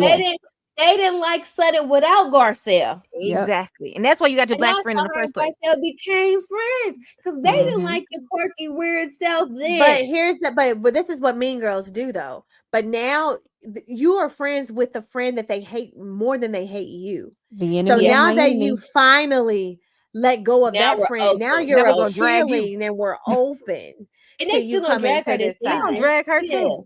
Yeah. They gonna I drag don't even her. think she's gonna get that much Yeah. camera time from what I'm hearing. So No, It's like, not. Yeah, it's not looking Sutton good is for the her. girl The that new grew girl. up with all the money, but then Yes, didn't have no and the friends. Yes. And tried to buy her friends. Yeah. Yes. okay, so now moving on from, is there anything else, Mandy, that you Oh! think happened for Beverly Hills before we move on No, to your Kyle. girls in They Salt showed Lake? the preview, and Kyle has finally admitted she's bisexual. Which Okay, even great. that But was we like, already girl, knew whatever. that, and no That's one what I'm like, cares okay, if she like finally who said it. cares? Like, that's why I was like, I wasn't That's even what gonna I'm bring it up. saying. Like at some point, we got to just start letting these people go. Cause like Yeah. Yeah, enough, because now enough. and she still doesn't explicitly state. And she like, playing in our face season from season. I'm yeah, tired. I Let her can't. go. I can't. Let But y'all I go. have bad news because y'all know. Oh, Well, no. y'all know I have unpopular favorites among Bravo to Oh, you girl. guys. You Yeah, know, you like villains. to y'all, you know, I like a lot of villains, but there's a villain limit. Like my limit, like I would never be a Kenya Moore fan. Like, you know, something like Mm. that. Okay, That, okay. That's but there's a helpful. limit. That's helpful. You see what I'm saying? I could Yeah. never. Lisa Barlow, my good girl. My good Lisa girl. was Lisa getting Barlow. A in Bravocon. She man. getting A. Toe down. My girl is getting toe. They was up, tearing and her to pieces. They was I- BTA. and that it was BTA on her on every panel. So they asked her a question. Her question was, who do you think is the most likely to leak a story to the press? And she was like, Yes. she was trying to play it funny. She was trying to be cool. She was like, Of course, "Oh my it would God, never be guys." me. Yeah, she was like, you know, guys, like, y'all help me out. Y'all, who would y'all say? The whole crowd said, you. God dang. The whole crowd. They wouldn't even let her say another name. They literally couldn't even let her get it out. She had to defend herself to where they were like, It okay, gets we're gonna worse, move on. Marla. It get worse. Then they say, who's the biggest liar? She's do the same Jesus. thing. They said you. Dang. Y'all gotta let these Bravo audiences stop letting them do this stuff to people. They Because keep going. this is why I will agree with you. Like I said, when I just went to I have a limit to my villains. The reason why I love Lisa Barlow is because I don't think anything she does is malicious. I think she's the Lulu. And I think 100%. that what she does and how she thinks things are, she truly like I don't think she's like when I say like I have a limit, like a Kenya Moore, like Kenya Moore plots, schemes, tries to destroy, you know? Yeah, I don't like that. Lisa Barlow literally has no idea, like she has no self-awareness of like, you should probably apologize here. You know, you should probably say, I am very sorry that this happened to you. But in her hair, she's like, in my world, that didn't happen, like you said, and I'm not gonna apologize for like. So I have a limit to my villainess, and the reason why I love her is because she's her, no matter where she is. And so I think it was unfair of the crowd. And Mandy, from all walks of life, from all walks of life, the story. I don't think that I do not blame Lisa for the fans finding out that lady had felonies. You the Lulu too, sis. You the Lulu too. Maybe That's I why am. you like her. I just don't. No. I'm gonna tell you the truth. Let me tell you why. Because last season they said it was Meredith. Season before that they said it was Monica. Season before, like it's always so. It's hard for me to believe that in we're season 6 now, 5 or 6. We in season 6. It's hard for me to believe that now all of y'all are saying this is what Lisa has always done. Well, this is the first time. Okay, now hold on. Now, Mandy, this is where I'm just let me play devil's advocate here because I too watch Salt Lake City. Go ahead. And the kind of commentary that Lisa makes when she's like, you know, raining death on people, is she literally will say to them, I know this about you, and I can do this to you, and I can do this to you, and I can call this person, and I can blah blah blah blah blah to you. So if you constantly threaten me and say that you can do these things to me, and then it just so happened that they come to pass, I don't know. I'm going to automatically think that it was you, because anytime someone says something to you, Lisa never just like, you know, just says her little random reads. It's always like have accountability. It's always like, well, do you know what this and this about you? And I know this about you, and I can tell people about this about you. And I can tell people about, and then the stuff gets released. And so it's like, after you just told me what you could do to me, it gets released. I'm sorry. I'm not saying she's the person that do it, but I don't fault them for thinking that she is the person who does it. Right. Because anytime she gets upset, which is every season, all of a sudden the blogs get all the leaks. And so it's like, it's consistent. And I'm not saying it's her, but I'm saying I can understand why they think it is her. Especially how she never takes accountability. And it's always like, well, Angie K, well, you know what? I know this about you. And I know this about you. And I can tell people this and this about you. And you want to tell me about this? Oh, okay, that's fine. Well, I'll go here and I can tell them this about you, but I would never do that. I would never do that. I would never do that to you. After you just said on public camera, like, okay. And this is the delusional part of her where I truly think that she thinks she's a good person. She does think she's a good person. She like, I truly believe that like you like she do like she thinks she is truly in the church. She thinks that she is a good, which is the delusional part of her, of like, you still can do bad things to people. Although you may think you do all this good, it does not trump the bad things that you still do to people. And so, like, I think it's very twisted, because what she'll quickly say is, well, think about all the stuff that I've done for this and all the things that but when you get to heaven, God gonna look at you and be like, yeah, but you also wrecked havoc on this person and that person and that person and that person. But you know what? But so, that is the Mormon way. That's how they all are. They think it's but I feel like their issue, Mandy, with her specifically is, I don't think all of them try to fall behind it.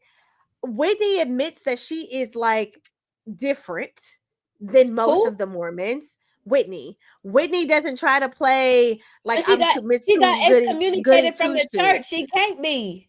Okay, but this is what I'm saying. So that I can go to each character and be like, they're not trying. Okay, only Lisa. Talk to me about Heather. Talk to me about Heather then, please, because you talking about. Yes, I think Heather is more on the side of not trying to be a moral compasser, but more about wanting to be the girl that gets picked by everybody. She's a pick me. And so with Heather is whoever is popular in that moment, she wants to be their friend because it makes her feel good being the girl that never was picked for anything, right? But also Heather is getting so much notoriety by like disclaiming the church that although I think she still has roots to the church, she will never openly say it because she's made such a career out of like going against the church. I think my issue with Lisa is out of everyone, like everyone knows who they are. Everyone knows that, like, I used to be a Mormon and I still have a, whatever. Lisa owns a liquor company.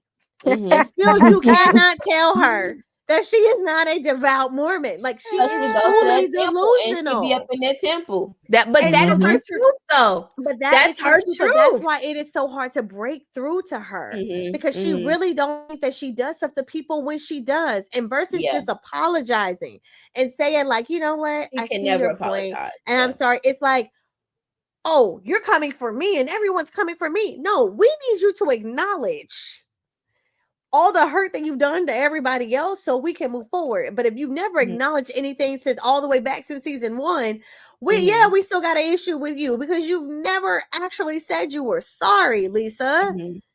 And versus just being sorry, she's going to bring up everything that she think everybody done to her that justifies her actions. I don't truly think this lady knows how to be sorry because you got to catch up on the episode. Okay. So she's a sociopath?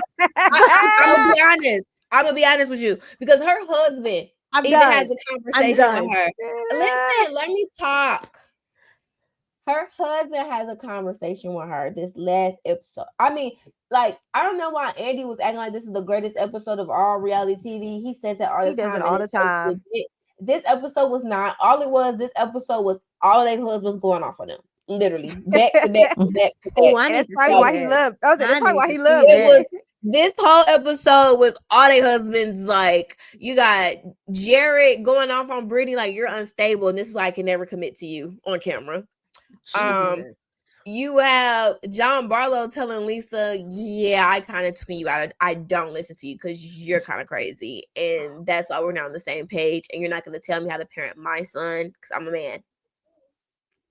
And then you have Todd telling Bronwyn, yeah, you're doing too much by even being on this show. I don't even know why I agreed to let you be on this show. Now you're telling them about my sex life. You're talking about opening a marriage. You're looking really crazy right now. So I'm just going to stare at you. And then Mary took them to church. That was the episode. Amen. And Mary said, bring it to God. I know her message was bring it to God. Hey, Mary told everyone, listen. And she gave them each a separate blessing in the middle of her sermon. She told Lisa, this lady said, God's going to give you a sound mind. That's what she said. I've not seen that clip. She was reading the folks. You should be doing that. Because you know the people business. It ain't prophecy at that point. You know the people business. Maybe she was speaking through. Maybe she was speaking through. She said, Brahmin, bring it to God. Bring whatever you got going on, bring it to God. She told Brahmin, she said, God gonna help you.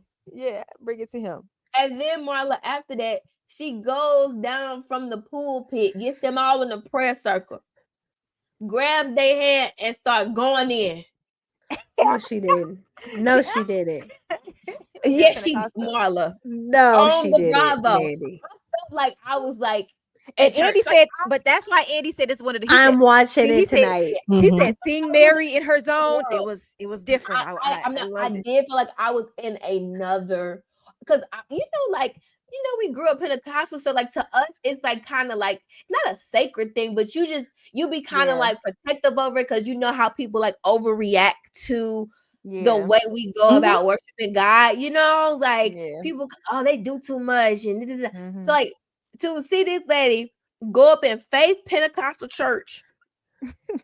She did though. I love Mary Cosby. You cannot make me hate that Marla, woman. and then the outfit, Marla. I can't wait for you to see it.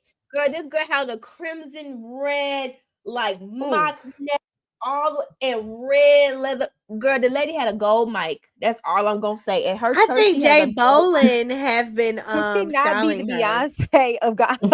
Yeah, she had a Beyonce. She had a all gold mic, y'all. If Jay Bolin is styling her, he putting his foot in her styling. Long leather red gloves, y'all. Okay, you don't understand. Okay. This lady, she ate them up. They was in that church crying. They were. All of them I'm watching it tonight. Crying. I am watching it. They felt tonight. that thing. Also, and then the just next episode, a simple Marla, plug. Okay, she gonna take them back to that restaurant where she went off on all of them for the after church brunch. That's the next episode. You know what? If Mary was not on this show without it would Jen be nothing. Shaw, it would be nothing. I really enjoyed like the whole conversation she had with Angie K about how she was very upset about her, you know, telling people that she farted. And that was to crazy. Most people, but they'd be like, "What are we watching?" I get where she was coming from, though. Like, why but you like me out on the camera? way that I laughed, because she was so serious and so sincere about the situation. I was like, you know what, Mary is. But you know what, Marla? I don't care. You know what I'm gonna say? This is how you could tell when people are real friends with somebody and not fake friends. Y'all, Angie pulled up to the church. She knew all the members. They all had Mary. That's the friend you bring to church all the time. That's not saved, but it's like they say because they always there. It's like that. Angie knew them all. Or run up we've been to her. saying Angie is mob wife, so maybe she donate the money to the church. Maybe. I don't know. Right. I don't know. Let me shut maybe up. she You paid right, her tithes. Maybe she paid paid her tithes. You said the pill done been paid off. I just when y'all see how Angie operates this church, that girl walks around to a whole congregation talking for them, baby. Yes, she did. I cannot wait to watch this episode. I'm probably gonna watch it multiple times because I'm gonna rewatch because me and Mom was just sitting there like this lady on like she really was like Mary was on there. I love preaching. her. They was in there shouting, y'all. They was I love her. Up. First of all, the fact that they knew what to do.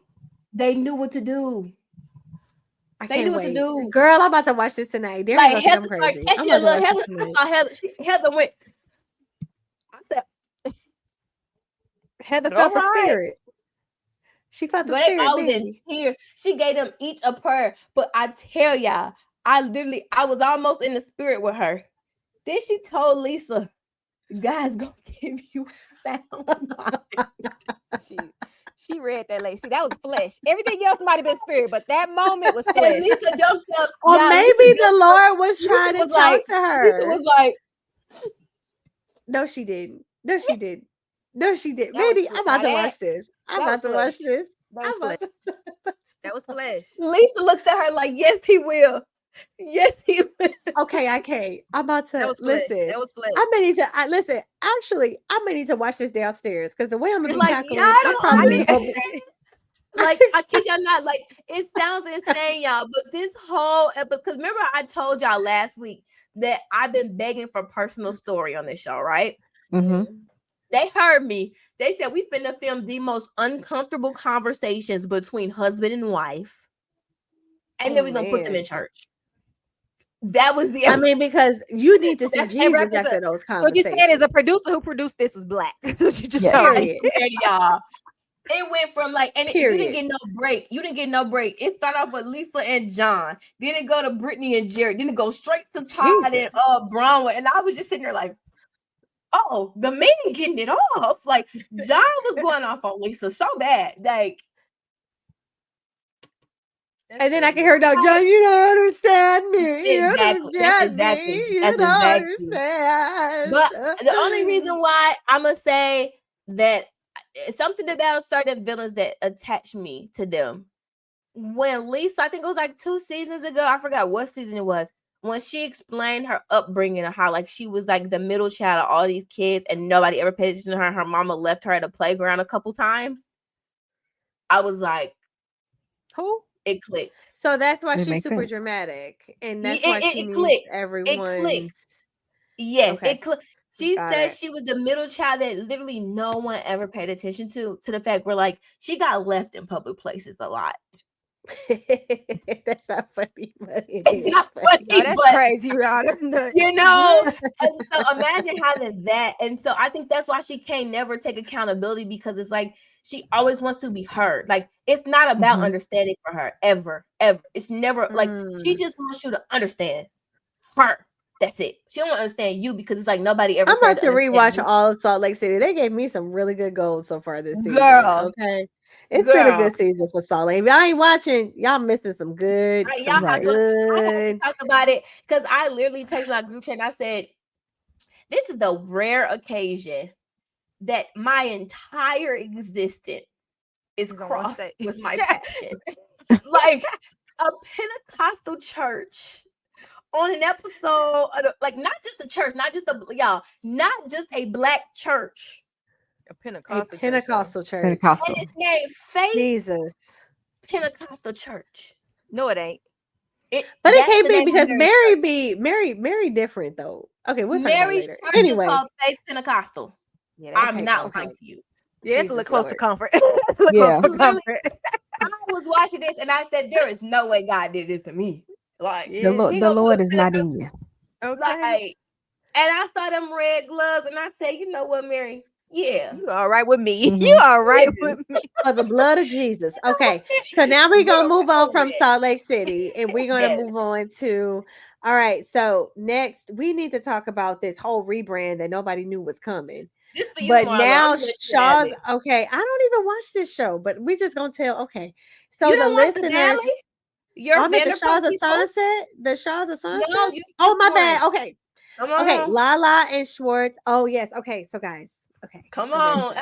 You definitely watched the I'm gonna say, girl, you're the only one that be me. Okay. I will talk about Shaws, but this is you. Listen, the Valley, I will still say, gives me the older version and reminiscence of Vanderpump Rules without the cast, right? The only people that are still on the show from the Valley have been Jax Taylor and Kristen. I don't even know Kristen's like Dodie. Kristen Doty. Get married now. So it has been so good because they literally casted this show off of their actual friends that they hang out with, not TV friends, they're real friends, and it has been some serious TV gold. Some will say triggering for anybody who is in a abusive relationship. Some will say, but you know what? I will also say very real. Like in real marriages, people experience some real things and they do not shy away from it. Like it is very refreshing. And then, like when those situations happen, how does it affect the friend group? Like how do y'all navigate that? Right? Like 1 minute. We all got our kids the same age. Everybody's showing up. We kicking it, doing backyard barbecues. And the next minute, we got an abusive situation that's happening. Like everybody's more friends with the person who's abusing the person than the person who's getting abused. Then you got a situation of like, okay, they're splitting. One person is cheating. We love her. But then whose side do we take? Because he really wasn't the nicest to her either. So, like, how do we navigate this friendship? You know, like you go back and forth. Like, yeah, he was a butthole, but like, does that excuse her? Does that warrant her cheating on him? Yeah, like I don't know.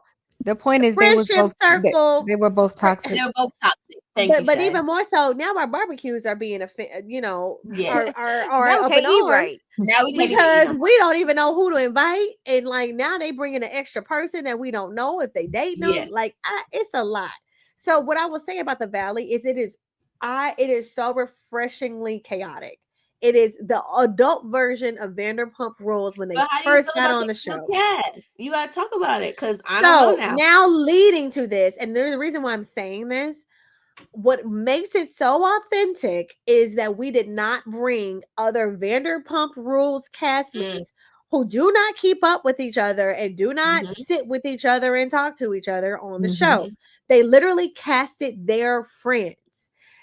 So now that Vanderpump Rules is going a new direction, they are now recasting for younger people going back to their roots. Going back to their roots.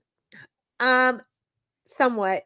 I'm here for it. I'm going to watch it. Okay, it was at Bravocon. I'm going to watch it.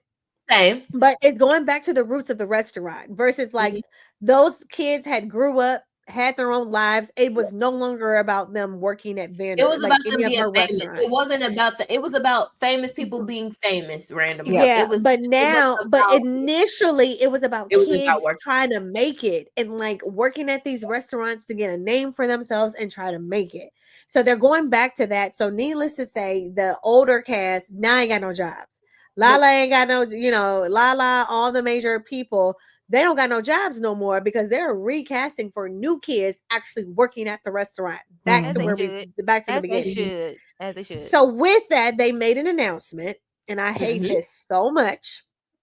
But the most annoying character on Vanderpump Rules that I feel like never fit the show, Lala, will be a full-time person on the Valley with Schwartz. Now, what I will say about Schwartz, Schwartz makes sense because him and Jax have always been really, really cool. So Jax and what's his name? Cheater. What's his name? My boy. Sandoval. Tom Sandoval. They've always, before all of this, they've always been tit for tat. Because Jax was like, you are me, but you're just hiding it. And so you're more tolerable to everybody. He was always on play with that, Marla. You're right. Because and he used to always call Tom out. And Tom used to always call him out about all the stuff that he was doing and made him feel bad. But he's like, but you are me. The only difference is nobody knows that you're me. And your woman lets you hide it because she knows. And Ariana's not going to tell nobody. Period. And so now, but Schwartz was always in the middle.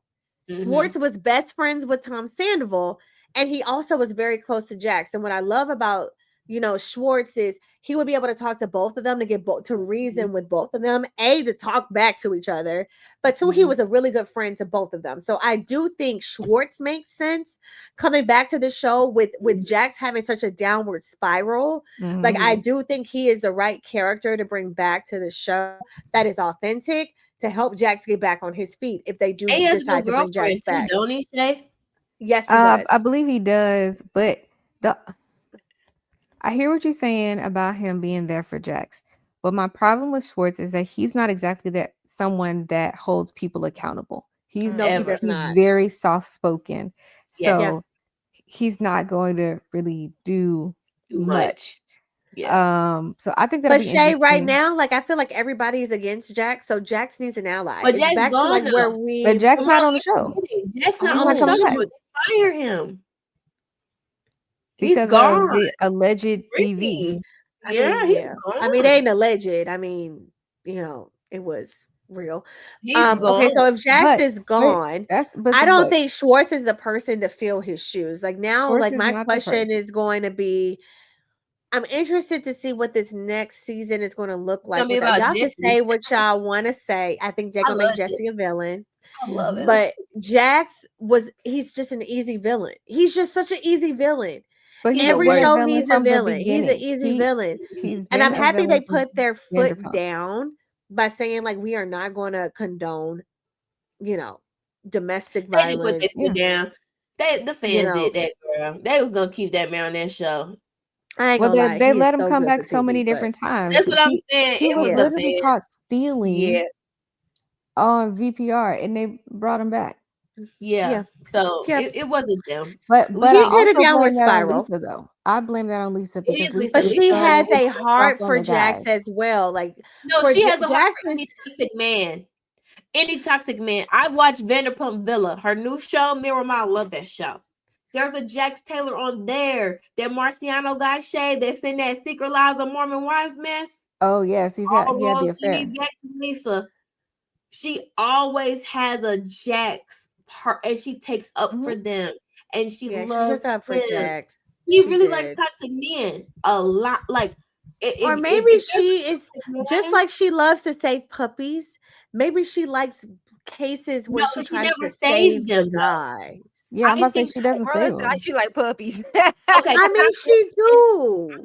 I'm gonna say this about Lisa Vanderpump. Me and our dogs. I get what you going. The She biggest do. I mean, disconnect, but wait, the biggest disconnect that I think that Lisa Vanderpump has had with anybody in her life, especially the reason I would say this is the biggest reason that a Housewives show is not the best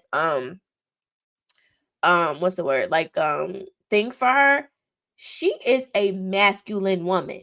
Like she does not reside in like femininity to her is like a weakness in her mind. Like if you're like, oh, I love my man, and That's that actually real because she used to go in on them girls. yeah, You that's right. not her. I think a lot of that has to do with her being British because Agreed. like the royal family, their argument or their statement is always never complain, never explain. Ever. Yes. So, they don't show a lot of emotion. They're just not those type of people. Yep. And that's a good point, Shay. That's a good because point. you know that I am British, so I know my people. I understand. Come on, And I think fascinators all day.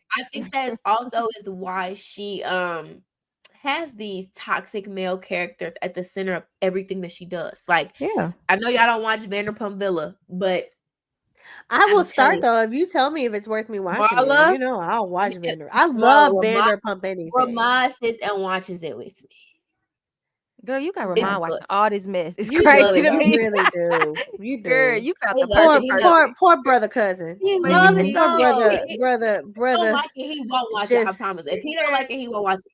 But it's because there's All I'm toxic saying is men. you found the perfect man because ain't no way. Because we be watching it. We watching Her name it is for awful. Hey, Marciano. So giving a little bit of background. She has a new Jax, Marla. She literally has a new Jax. His name is Marciano. And there's literally like an interconnected Hulu beef war started because the cast of The Secret Lives of Mormon Wives went on Vanderpump Villa. They stayed in the villa for like a couple of days. They were a part of the cast.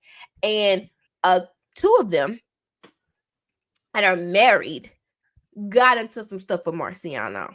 Mhm. And he basically now they started this separated. whole like affair situation with two different wives that were best friends, by the way. And now it's like a he said, she said. Did they actually have sex? Did they not? Then one of the wives started claiming that he SA'd her by grabbing her because she got caught. But it's not true. Like, I'm not gonna lie. Like, this is the one time where I don't believe women. So I watched the show. Yeah. okay. So with that, we're gonna move on. Let's Let's go to Shaw's of toxic men. That's the Sunset. point. Okay, we'll get back to LVP as we're getting ready to now. Their season for Real Housewives of Beverly Hills will be coming very shortly. I'm not excited for within it. the new year. Whatever. So I'm sure we'll be talking about her. All right, so let's quickly, Bandy, talk about No, Shaw's ain't no of Sunset quickly. Y'all gonna because give my Persian people. They just do. okay, please, because I don't watch the show, so you go ahead. Don't do it. Don't do it. Because there's a spinoff of The Valley that we were just talking about, and it's called Persian Style, which is basically essentially a revamp of the hit show from the past, Shaw's of Sunset. For those who don't know, who need some Bravo history, Shaw's of Sunset was a very revolutionary show that featured an all Persian cast because there is you know how Black people had the Great Migration, right? There were a lot of Iranians and Iraqians that in the middle of their like civil wars and other wars that they had at the time, a lot of their parents came and fled, sought asylum in the United States, and a lot of them ended up in the Valley of LA. They have a lot of money. They built wealth. And all roads do lead back to Bravo because one of them, I'm pretty like, okay, so you know how, Jasmine, there's fashion and there's levels of fashion, and then there's like certain stores you've never heard of, but like kings and presidents and okay. So and it all goes back to Rich Kids of Beverly Hills. It's all like this like weird conglomerate like circle. Marley, you remember Roxy from Rich Kids of Beverly Hills? Yes, the She was Asian. like No. the interior designer. I'm shocked you don't remember her. She was Persian. I'm gonna look it up real quick, but go ahead. Roxy Sawalti, that was her name. But now it's Roxy Bijan. But basically, House of Bijan is one of those suit people that make suits for like people you've never like Obama. Saudi, yeah. Prince, yeah. Saudi And person, yes. so there's so much like Persian wealth. I remember her. Go ahead. Yes. So she's married to Nicholas Bijan, who has now inherited that fashion house. Billionaire. But what I would say is it's a lot of Persian wealth from their version of their Great Migration, of a lot of them seeking asylum in LA. And it was very interesting because they talk so much about cultural stuff I never knew. Like a lot of them can't even go back to Iran or Iraq. Like they're not allowed back in their own country. And so, and then I learned like, you know, like there's of course, so I'm not trying to get too political, but some of the cast were Jewish and some of the cast were Muslim, you know, all of okay. I hope they don't touch that right now. You know, Yeah. This is not the time for them to get into that. Right. But back when Shaz was out, it was like a big thing. And one of my favorite people that came out of Shaz was Lily Galici. I don't know if y'all remember her. But if you go to Ulta and you see Lily lashes, they came from Shaz of Sunset. Yeah. And that is the only lash that I wear to this day. Like it's the best lash ever. But Lily Galici was on the show, and that's how she got her start. And basically, they gave them a revamp because the three main characters, of course, Reza. Everybody loves Reza Conda. I don't know, he's a villain to me. Gigi's definitely, honestly, all of them are villains. Gigi's definitely a villain. Reza and Mercedes, like they're all villains. Yes, and even towards each other. Like Reza and Mercedes used to get into it all the time. No, when Reza outed her for the amount of abortion she had, I literally I was like, okay, girl, hold on. How we get that? Yeah, it got dark. Muslim and Jewish and okay. Yeah, and Reza was one of the Jewish ones. Oh, it's crazy. It's crazy. Okay. Time to be alive. The moral of the story is they are back and they rebranded it because when are they coming out? Right with the Valley. It's coming out like literally. I think it's gonna be like back so to back. I'm gonna be locked in to both of these shows. The Valley. I can watch now. That sounds interesting. I can watch something like that. Jasmine, it is so I learned so much about like Arab culture that it like I'm so interested. Like I love it. I love learning about other cultures. Maybe that's the anthropologist in me. Don't know. Love it. Please watch. Please support the other most ethnicities. I will, Mandy. We're gonna put that on our docket to make sure that we talk about it when it comes out. All right. So so now we got to go into our Atlanta high quality. No, Married to Med, yo girl. Married to Medicine. Atlanta. So we are going to Atlanta. All right. So we're gonna end it, y'all, in Atlanta. We roll through the different cities, and now we're gonna end it at home. And we're gonna end it home. So we're gonna start first with Married to Medicine. We're gonna say this statement, and this is the only thing that we're gonna talk about, and we're gonna move on to Housewives. Okay. So Married to Medicine, child. And I mean, it's all over the Shade Room. It's on all of the, if you did not watch it, no worries. I'm sure you probably seen a little clip. But they went to Toya, Mandy's fave. And they said, hey, girl. Favorite person. Your girl Heavenly running for office. I love her so much. Would you vote for her? No. And she said, Heavenly is not polished enough to run for office.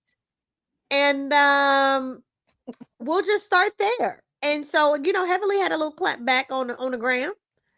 But she said, that's because I am everything. I am a reflection of everything that she is not. Okay. So we are going to just get into that a little bit. What I actually, me, I'm always going to go to the comments to see what the folks saying. And surprisingly, they were not in favor of girl Latoya because they were saying Toya looked like this. First of all, she don't even vote. That's what all of them was like. First of all, Toya don't even look like nobody who vote. She looked like somebody who don't even know what a political candidate is or who have ran in the last 4 or 5 years and cannot even tell you who is on the ballot. That was the first couple of statements that I They did didn't have to see. go. They didn't have to go that far. When I was on the shade room, they was all oh on no, Toya's baby. I read them. No, I read the seen, comments. I read the on the comments, shade, baby. I we went was in down. the neighborhood talk. I literally I screenshot. I was on the shade room, and everybody was like, finally Toya telling somebody the truth. I've seen mixed reviews because I also seen that's what I'm saying. Like I've seen people. I didn't finish. Hold on, Mandy, before you go for your fave. There was definitely both sides, but that was the clap back that they had for Toya. It's like, first and foremost, she's not even in her district to be able to vote. That's a lame read. But she said that. And then two, they said Toya looked like she's just gonna be playing tennis and don't even know the last couple. She can't even tell you who's the candidate That's today. such a tired That's what read everybody too. said. Tired. So then they said, but then a few people, came to her defense and said, well, I mean, she ain't wrong though. But then there were a lot of people who still came back after that and was like, honestly, if Heavenly is as boisterous and use her platform for good and actually get up in the White House and actually, do whatever. But then I also saw a lot of comments that Jasmine also said, which is like, we can't have nobody up in there talking about your mama. Like, come on, let's be serious. We be serious for one second. But I will say it was mixed reviews. Like, I do feel like a lot of what I read between Shade Room and to your point, Neighborhood Talk, Bravo, what is it? Bravo Shade Room.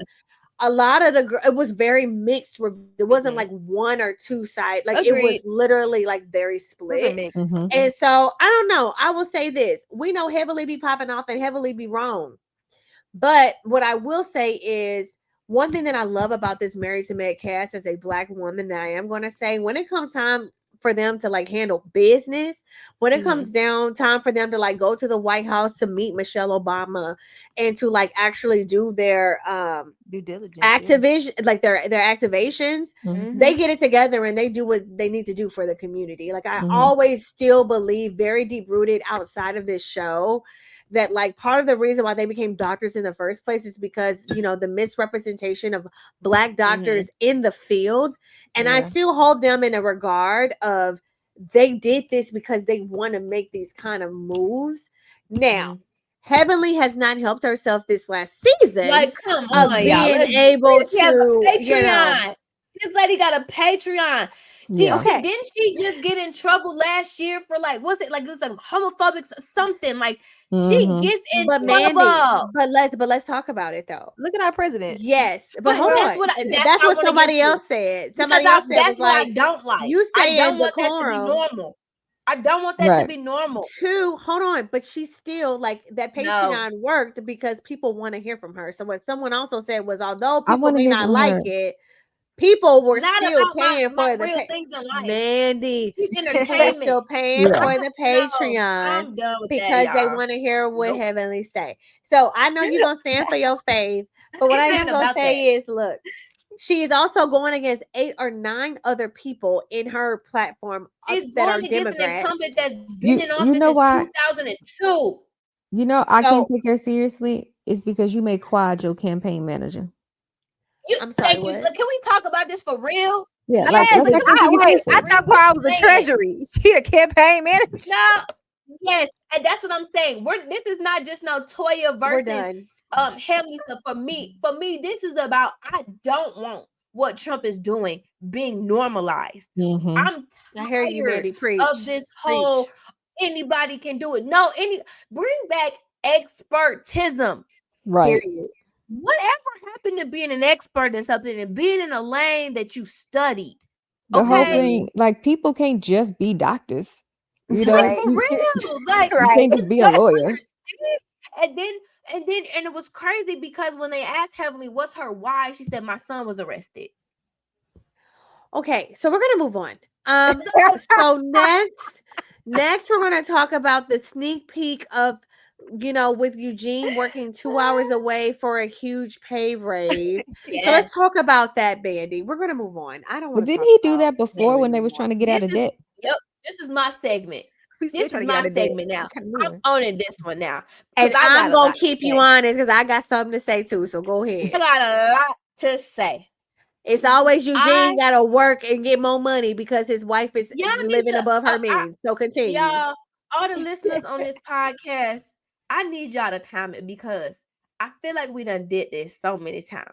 And I felt like last season that I got y'all to the point where y'all realized that this is Eugene and not Toya. Let me tell you why. No, I don't think that, but continue. Let me tell you why.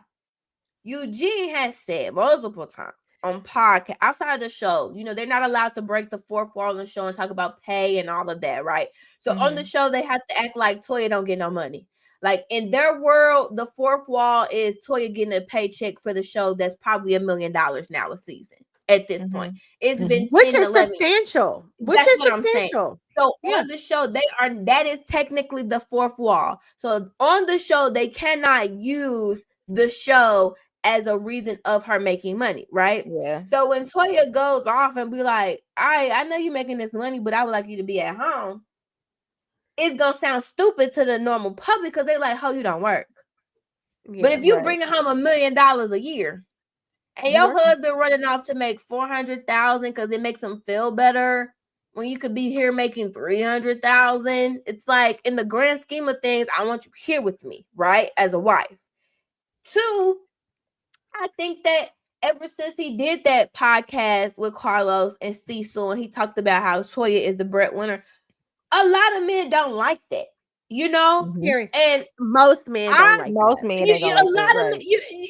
And so for Eugene, he's a working man, and he talks about, I like to work because I like being a doctor and I like making money as well.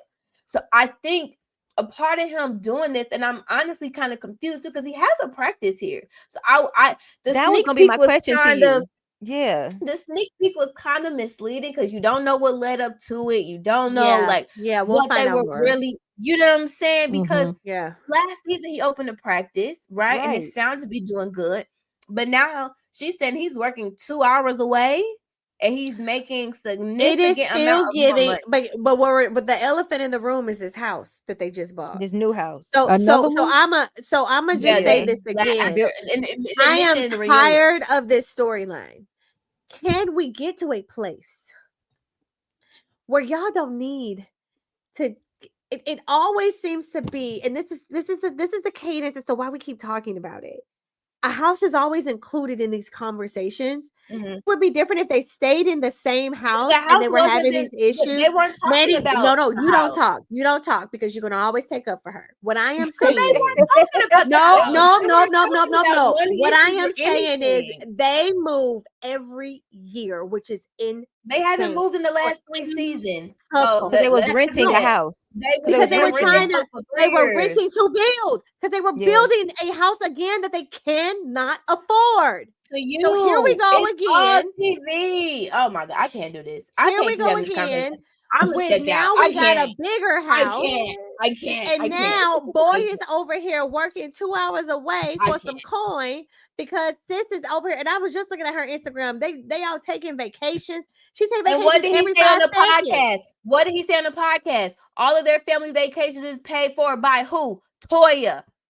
But I bet you she got them credit cards that ain't paid by Toya.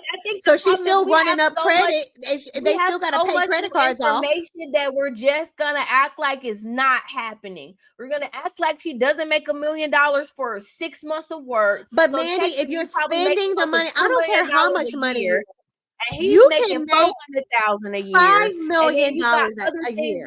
I'm not gonna keep doing this. We can't keep having this. She is living above her $1 million budget. I'm not gonna say she.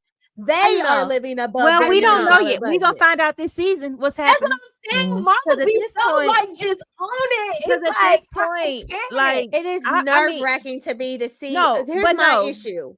They are examples of wealth in a Black community, and it pisses me off that every season that we are here every season. It's people I don't know, and I don't care. Are people fraud is minimal compared to the Real Housewives of all these bankruptcy? I don't. Yes, they did. But here's remember, the deal, they did. Remember when they finally paid everything off, and then They she didn't threw a have big a old bankruptcy. elaborate That was a party. tax bill. That was a tax bill that their accountant messed up on, and they owed back taxes.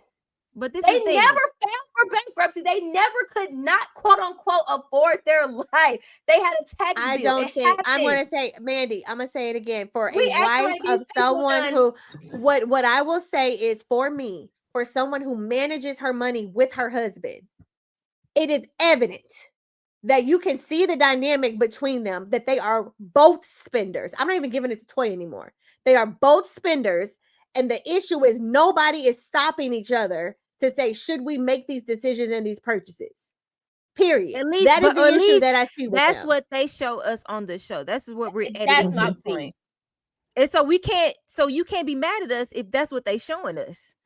But Like, I can be mad if we have other background information that we all look for. No, Mandy, they've been on the show to say we overspent. They've been on the show to say he's worked more hours so he can pay bills. They've been on the show saying this. The first thing that came on the show was them having money issues or something. Thank you, Jasmine. It was tax. Okay, so it was back taxes. Wait. Let's frame this in a way that it actually happened. They had an accountant.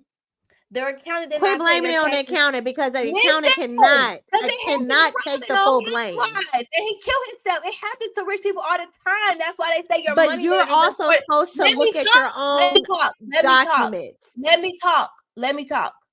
They had a tax problem. Their accountant was not paying the correct taxes, right? The IRS came and said, you owe $100 and something thousand.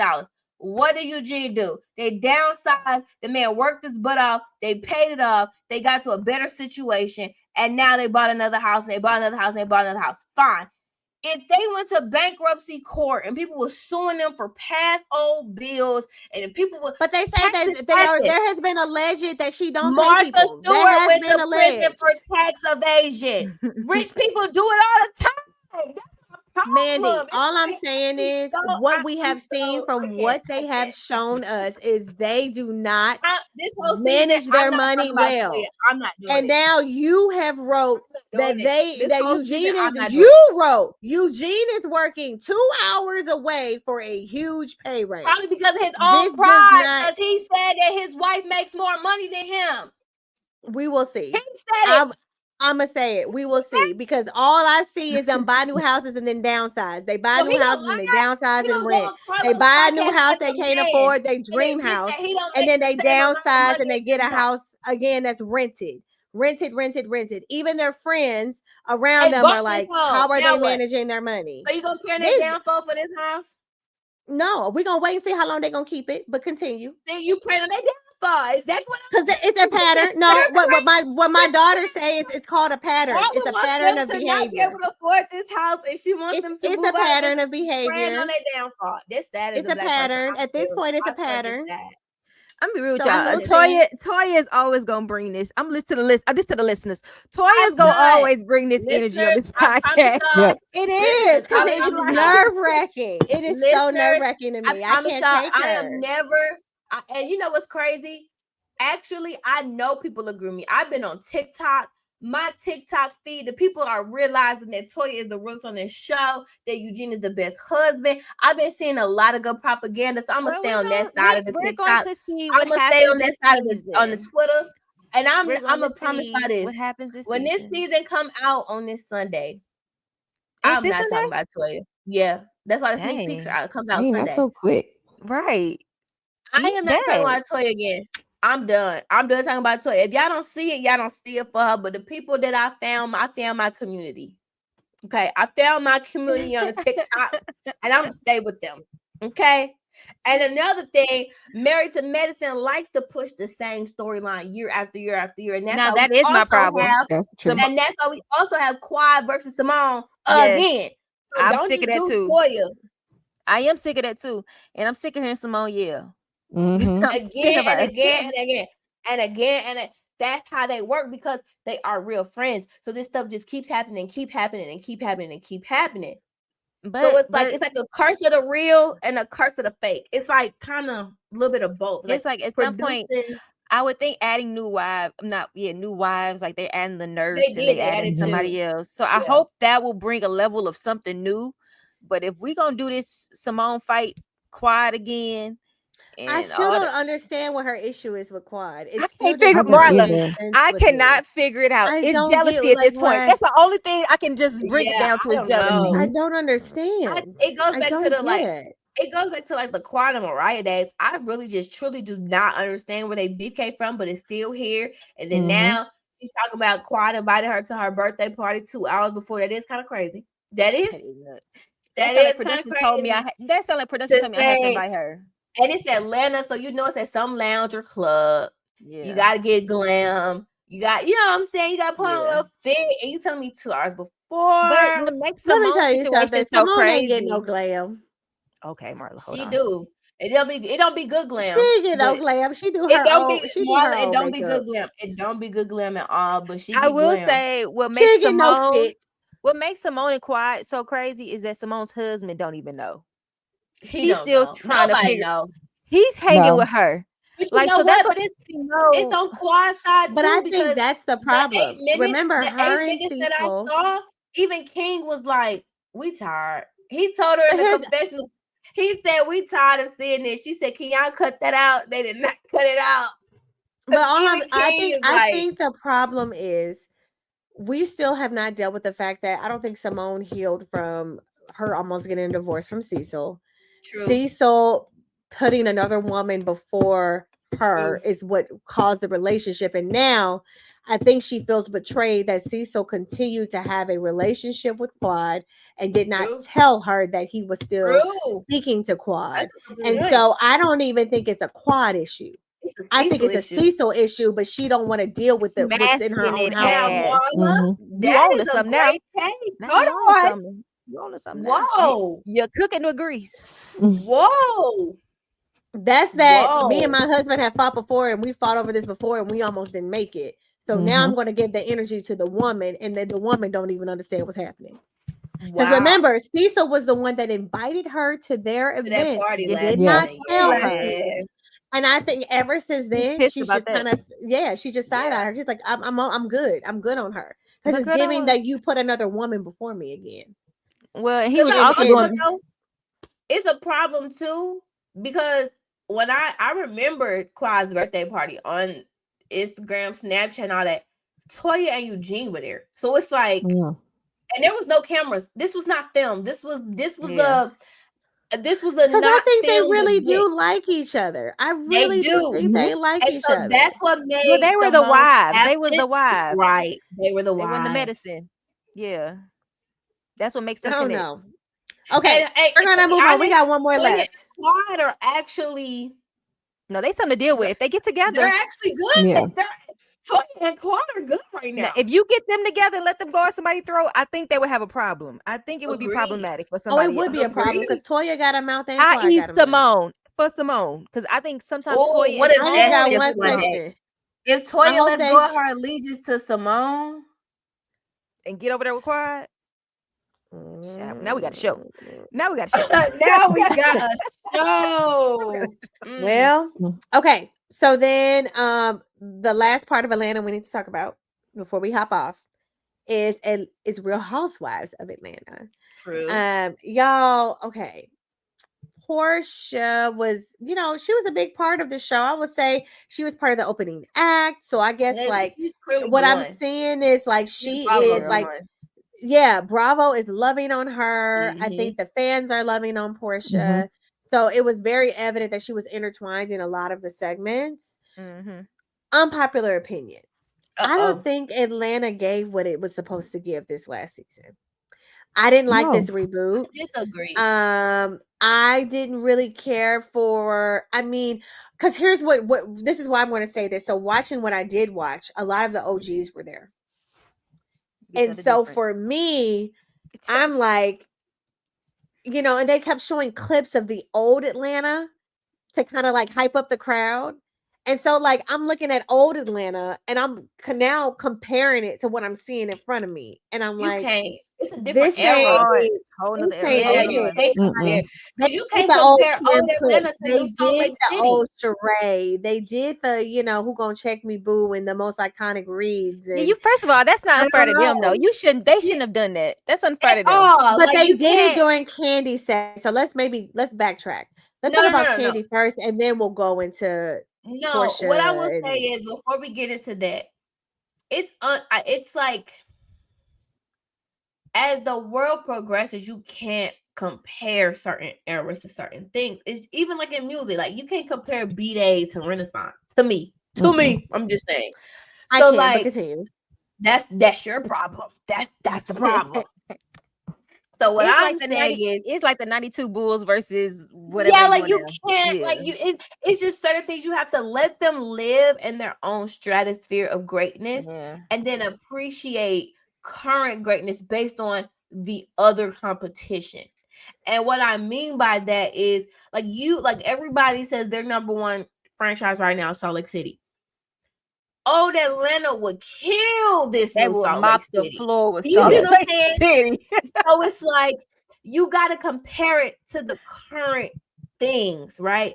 And what I will say, and I said this before, Atlanta last season set us up for this current season that's gonna come out, and it's gonna be amazing, because we had to lay the groundwork of basically a new show. It was a new cast.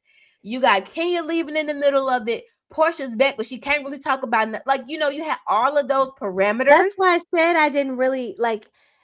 When I think about the last season, I enjoyed it. I enjoyed can't Angela. think of any specific moment that I was like right now, like, to your point, let's just compare Salt Lake City, because that's the fair. I can't compare them to Old Atlanta. Like, let's just do, you got to compare this cast to Salt Lake City without the Jen Shaw and like their reinvention. Salt Lake City season 1. Season 1 of Salt Lake City for me, it was not an instant hit, Marla. I know, but I'm just saying, like, this last season, I can give you specific moments that are more memorable. Like, I can tell you, like, in that season, like, what were the memorable moments to me? Atlanta. Of season 1? No, not season 1. I'm saying their most recent season. Like, I'm doing, like you said, compare apples to apples, right? So, like, their most recent season of Salt Lake and the most recent season of Atlanta. No, it's not giving. No, listen, why I'm saying season 1 is more of the apple is because we got a new Atlanta cast. This was a whole revamp. This wasn't a continuation of anything. Atlanta had took a 2-year hiatus. And this was a completely new cast. We got like 8 new people on this cast. This was a season 1. Too many people. Right.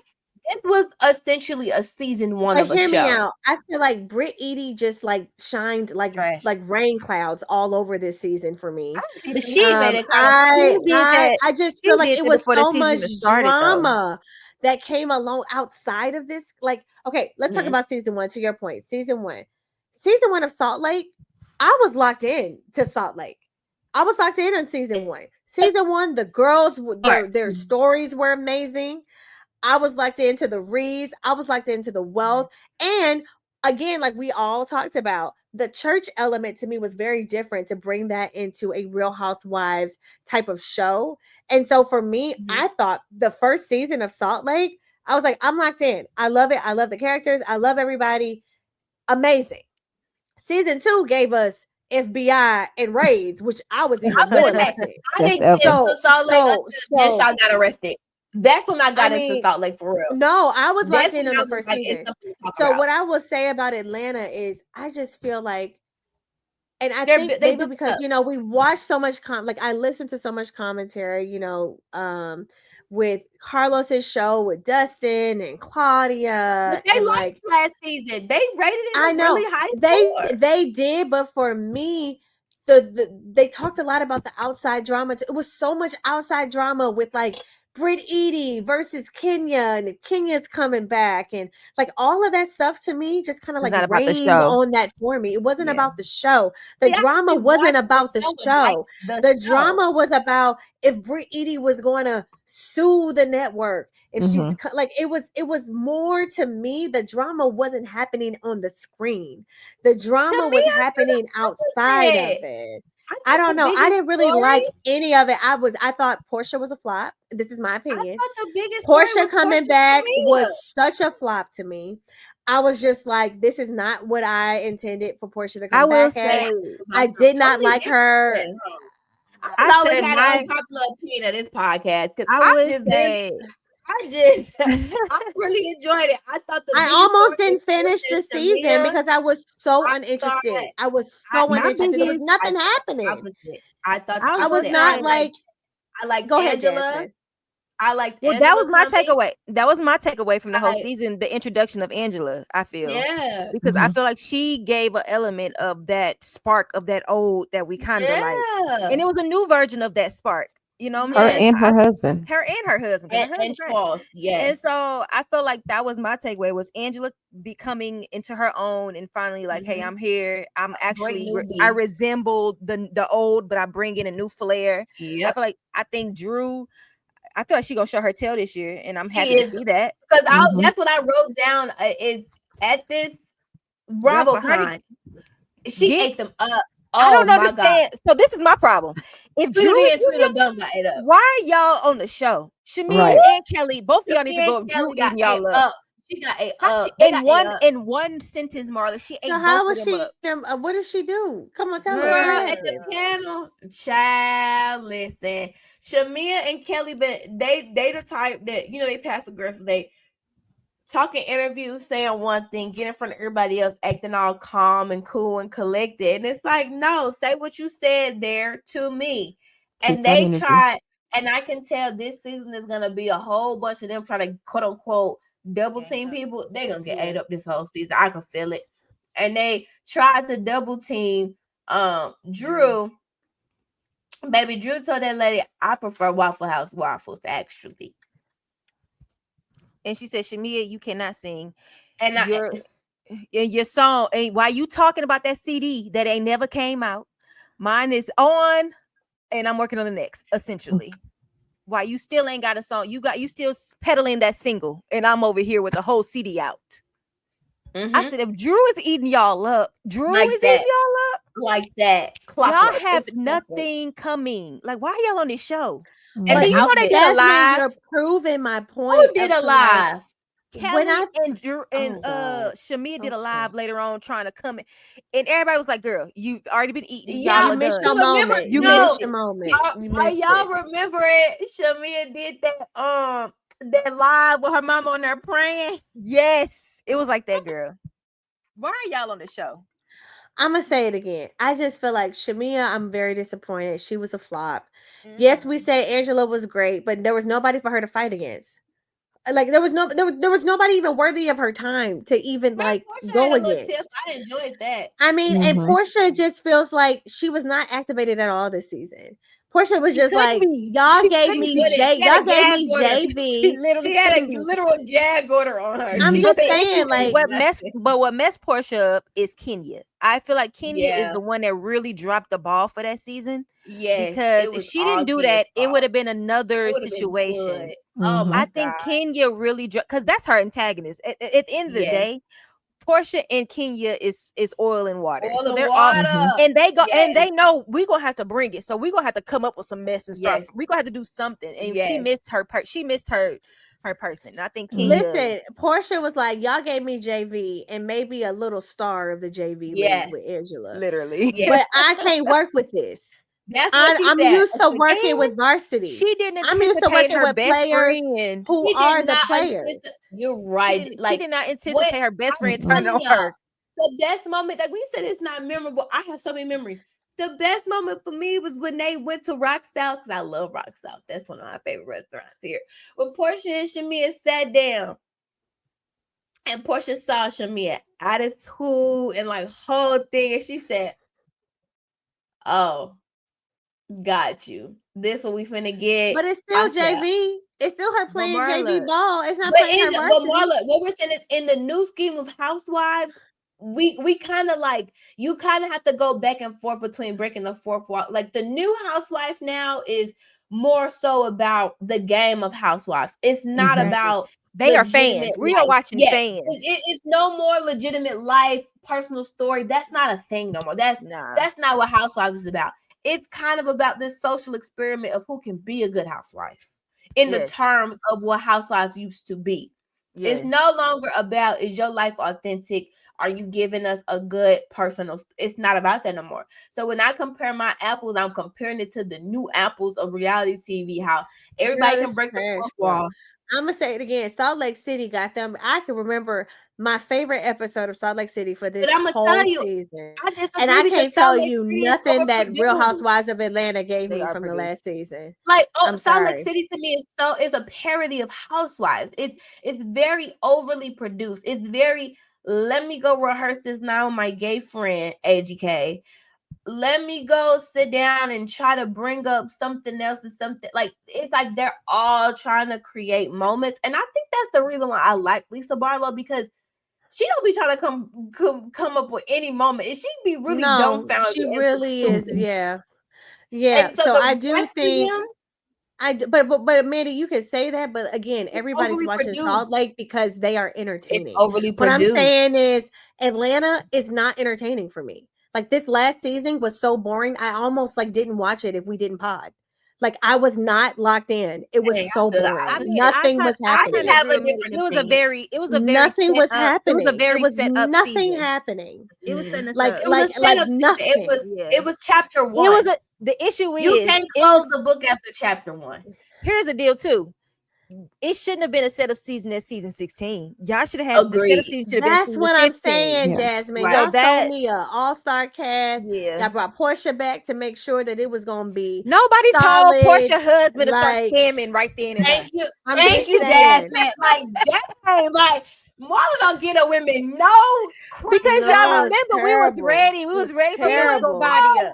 She said, "I'm ready for Mrs. Guabadia." Like, she was ready. She was about to show us that house. She was about to do it too. I didn't believe in her even doing that because I'm still like you. Still, I'm on air, so I can't say what I really want to say. But you still a person who stole a man's husband to get this lifestyle. So I actually was let that go, I wanted her to fail. I'm gonna be honest with you. I didn't want her to live. Why do you want to? I didn't want her to win. I'm actually happy that you have to let the seeing her right now makes me feel good. That's her downfall, Jess. I just figured it out. It makes me feel good. You gotta let the birds bird, okay? No. It makes me feel good that she don't got a good storyline right now because now you're going through court. You're going through the court. She got a good one. My girl got a whole. She got a girlfriend for the other team now. She got a girlfriend. But that's what they all do. But that's what they all do. I mean, we've seen it on Love and Hip Hop 85 million times. Like, what is she doing that is any different from any of the other girls right now? I don't really care to see her date women. I don't care about Portia doing that. And we're gonna end it here. Let's pause. Marla, what do you want to see in reality TV? Please tell me. I don't want to see. You know what it is? Thank you for asking me. What do Marla want out of reality TV? Please. I want people who actually talk to each other outside of the show. That's one. Okay. I want people who actually if I'm going to the store, I'm gonna call you and be like, "Hey, girl, you want to go to the store with me?" That's already canceling everybody out right now. Mm-hmm. Two, what I would love to see is if you notice the shows that I'm really into right now are organically people who are friends. Period. Y'all can say what y'all want to say about Salt Lake being heavily produced, but them girls, them girls hang out with each other though. Mm-hmm. They kick it outside of the show. We literally have a storyline right now in Potomac where she's like, "Why won't you be my friend?" I mean, I don't know what I'm seeing right now. It's so crazy. like what I'm saying right now is why these shows are not holding me on only certain ones are is I do love drama, but I like it when it's more memorable. Like we said, the classic reads, if we're gonna go classic, the girlies was giving it to us. Atlanta used to give it to us. The reads were iconic. Now I don't even know half of these girls' names. Ain't nobody talking to Portia for real to even activate her. It is so just not that. That is, I expect more. You know what it is? I expect more from certain for certain franchises. And if you're gonna give me mediocre as a franchise that used to hold the number one spot in everyone's mind, I don't want it. I'd rather y'all stay on pause. Stay on pause until y'all figure it out. because you coming back with this. Black women, we got this ain't it. No. This ain't maybe it. my problem is And I will also say the thing. Over all white every day. I will always say the same thing. I'm gonna say the same thing for Potomac. Y'all really tried. I get it. Karen went to jail. Nobody saw that going. Nobody saw that coming. We didn't see that coming. But one thing that I'm gonna give what we loved about Potomac was Giselle, and as much as we hated Robin, they were besties. So it gave real Karen, although Karen and Giselle used to go back and forth from day one, they will tell you hands down, that is my friend. I ride for her. We have been cool since the end of time. That's my girl. I'm telling you, Marla, what I'm saying is I am having a hard time with the way that we are casting these shows to get these new girls. They're not fitting in because they don't fit in. They don't fit in. They don't fit in. Like when I look at these new Atlanta girls or these new like Potomac girls, no, she don't want to be your friend. You don't fit in. You don't fit in. Stacey is a key. That lady. I love delusional women. Okay, let's put me in a fan club. But I think Stacey playing like that. But Stacey know exactly what she's doing. But she knows what she's doing. And I love that for her. And I love that for her. It's very calculated. But Potomac is more interesting. So I'm gonna say this. I'm actually watching Potomac because it is more. It's more interesting. I am just for me, and I will just say, even before this recast, Atlanta, even when they brought back the OGs, it just haven't. I don't know what is the problem. Mr. Nene, but it's not landing. It's not landing. There's nobody in charge of the girls. It would not be the best until Nene comes back. It's not landing. And so for me, it's like there's no one to stamp. Y'all tried with Marlo and gave her, y'all tried with her. Like you gave Shamia a full-time housewife. Another terrible experiment. She should have been a friend of. They're trying so many things, but I'm telling you, like to do what they need. Atlanta for me has not been good for the last 5 seasons. So I don't know. I'm sad about it because like I recognize that sometimes like a show can truly reach its peak and just never see it again. And I'm nervous that like we have reached our peak with Atlanta and it's going to fail. Think about it, but think about a rebuild. But think about a rebuild again about like around Nene. New girls around Nene though. She gave her cast, so we could go a little bit further. I know Marla went to talk about her interview. I remember the cast that she gave Carlos King. Her and Kim. I don't care what nobody say. She ain't lying about that. Let's go. Like I don't care what nobody. Her and Kim Zodiac. If they like she said, if we fight or if we friends, we gonna be gold. That's what she said. Matter. You could be fighting in this gold, you could be friends in this gold. Period. She said Portia, Kenya. She said Candy so she could eat everybody's food. That was crazy. And that's why we need you back. Candy do be the main one. Candy do be the main one. Like, what if I will never forget that when she was like eating and the girl said, "Yo, mama." So she's like, "What?" She said, "What the fuck?" Kenya. Don't talk about my mouthful. Don't talk about my mom. She said, then who else she said? She didn't say Cynthia, did she? I don't think she said Cynthia.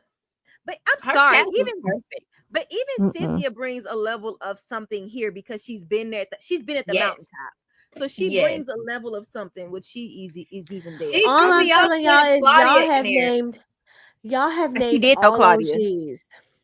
And what I'm going to say is this is how you know you reached the peak for a show. If you have tried so many new people and everyone is still like none of them are, as Nene say, are stars. But have none they of really these girls tried? Are stars. But that's my question. This is the first year that I don't see new people though. No. Even with new people, when we first saw these girls on the air, there have been shows before it. Help our sister. Jasmine, you gotta help her. It ain't given. It's just not given. TV. I watch but I really don't. I only watch the ones that I really want to watch unless y'all give me homework. I don't even know why you do it no more. You done lost your joy. But let's talk about it. No, because I love joy. What are we talking about? I love Vanderpump. You like the white people. You like the white gutters type. I love the Valley.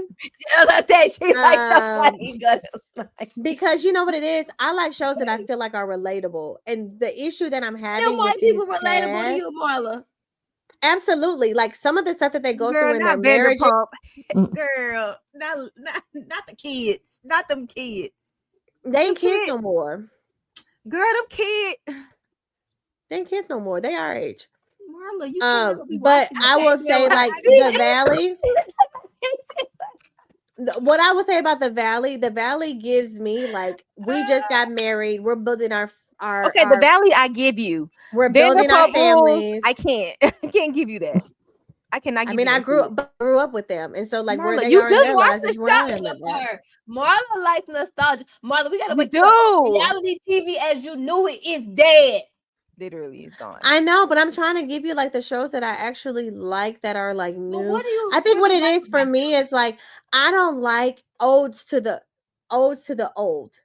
If you're gonna remind me of what the old is, it's gonna be hard for me to move forward to the new. So like you need to give me something completely new, so I don't compare it. So I can't compare it. The issue is they keep bringing the old people in with the new girls, or you're saying it needs to be like overhaul. It's like for me, it's like it's not. Marla, it don't work. I see Portia, and I'm like, where's everybody else at that makes sense? No, but listen, to Bravo's defense, look at what happened with New York. Yeah, New York a mess. They picked a bad cast, though. That's on them. Out of all the people in New York, you can't find the right people in New York. All right, y'all. It's New York. You mean to tell me these are the people you pick for New York of New York? Everybody, all the boroughs in New York. This is the cast that you put forth together. I do agree. I actually do agree that they picked wrong people in New York, but I'm just saying, I do feel like for New York, they went out of their way to in a very liberal city to find some very conservative people. Exactly. Shay, say it one more time, please. Yes, that is true. I do agree with New York. Say it one more time. Come on. Like and people who aren't even real friends. They ain't even know each other. Like you mean to tell me there's not a prominent friendship circle that y'all could have gotten that actually deal with each other? The real people. No, your job is to find them. Nope, I don't want to hear it. No, your job is to find them. It's getting harder now. Yeah, like that's what I'm saying. Like, okay, I really just I don't want to get into my political bag, but Stephanie Sojai, whatever, from Miami, the new housewife, and her husband is on the cover of an article of Wall Street Journal, and they were talking about the new thing about being wealthy is about privacy.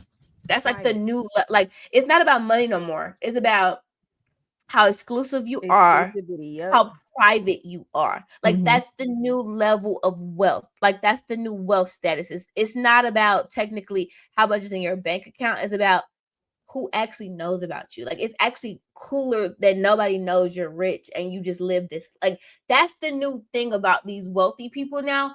It used to be about exposure, like a Donald Trump, that he wants everybody to take pictures of him in Trump Tower and see all this gold. And it used to be about excess. Like the truth, the thing about wealth, it was about excess. And everybody wanted to show you this is how the rich people live, right?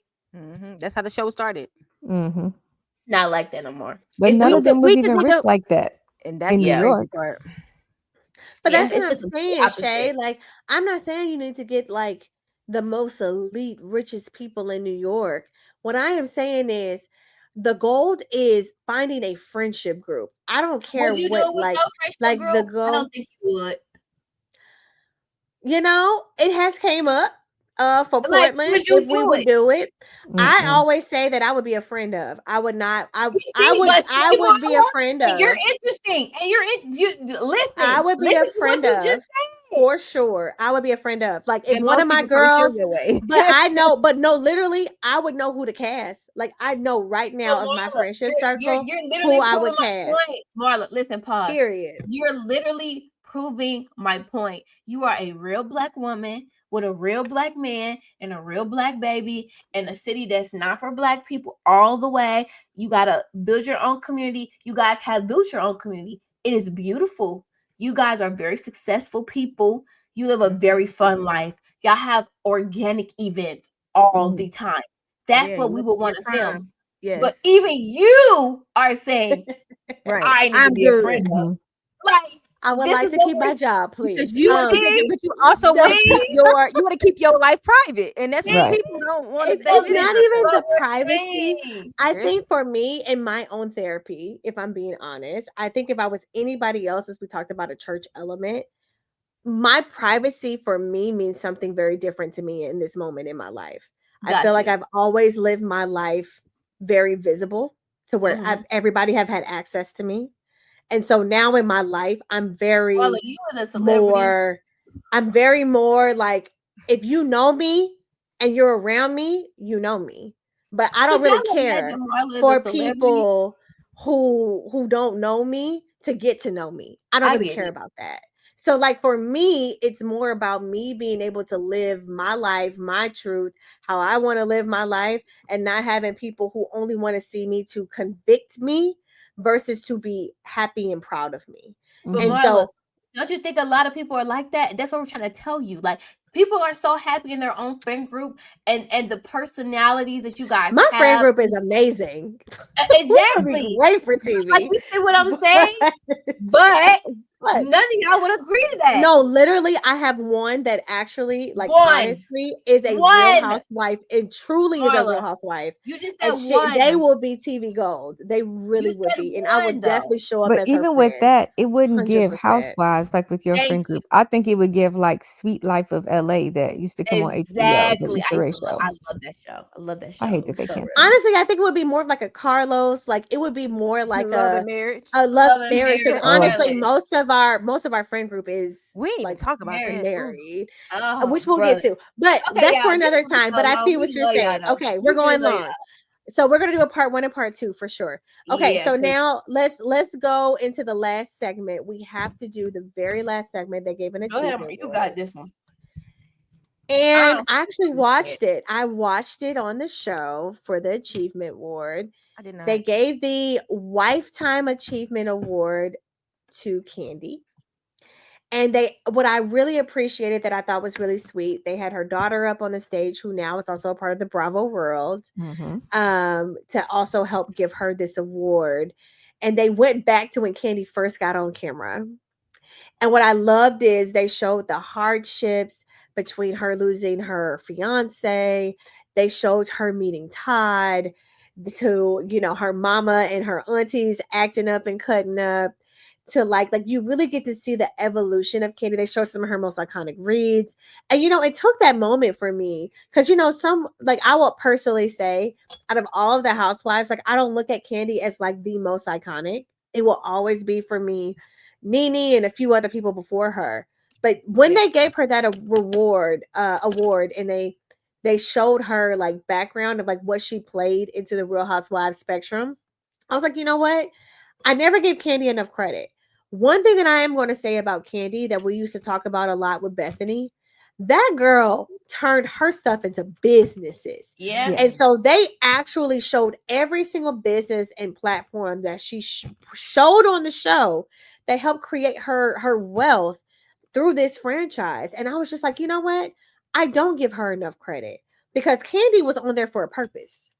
She may not have given you the most iconic reads, and she may not, but baby was on there to make she got the moments. Because when Nene she got moments. Because Nene, I said what I said. She said what, and what you said was some bull. Like, listen, my man, don't she told that Candy was that girl. Almost she tore was. that hotel room up. Yeah. But she gave her life to that show, y'all. Like, when I think about it, like, Candy was one of the most long-standing housewives. And yes, as we talked about, the last couple of seasons, she was not activated. Again, they were not, they gave her JV League people. She was not activated. But what I will say is, like, Candy, she gave to the franchise. So I was actually like, you know what? Go Candy. You know what, y'all? I think we're forgetting that when she came on season 2, remember her fiance had passed away tragically. I just said that. They showed that, and what's really, I don't know if I felt Bravo. I don't know if y'all was shady for doing that. Bro, they was doing some stuff back in the day. They was doing some but stuff. I'm saying when she got the award, that was part of her flashback. They actually showed her at the scene where she's at the hospital, where she's like talking that. about like her being at the hospital and not knowing like what to do. That was a part of her reel that they showed for her Ooh, Lifetime wouldn't like Achievement that. Award. But that's who, like, in That other is words, what- she showed us everything. Yeah. Yeah, She showed She you shows her with her mama. baby daddy. relationship, and her baby daddy Block when he came back around with.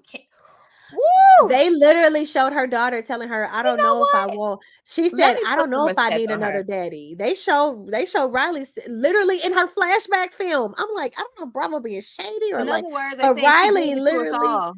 she us did. She did. She And then did. they fast forward to her meeting Todd and Todd Oh, asking her Lord. out on a date, Bless which is it. going to lead us into the next segment of congratulations, Candy, for your Lifetime Wife Achievement Award. But now she also, right after that, announced her divorce to Todd after 11 years, which is very, very big. We know that all the obstacles that they went through in this relationship. It was very, very mama serious. alone. The mama alone. I'm gonna tell you was that season 6 too? Because when she was about to get married, and that mama, that was why she was going so hard for him. And season 6 was also when that girl Natalie came and was like, he just want to come up off you, Candy, like that. And they I'm all just saying ate that her up. he moved. Yes, and they that ate was her Christopher up. Williams' girl, right? Yep. You know what? You're right, Marla.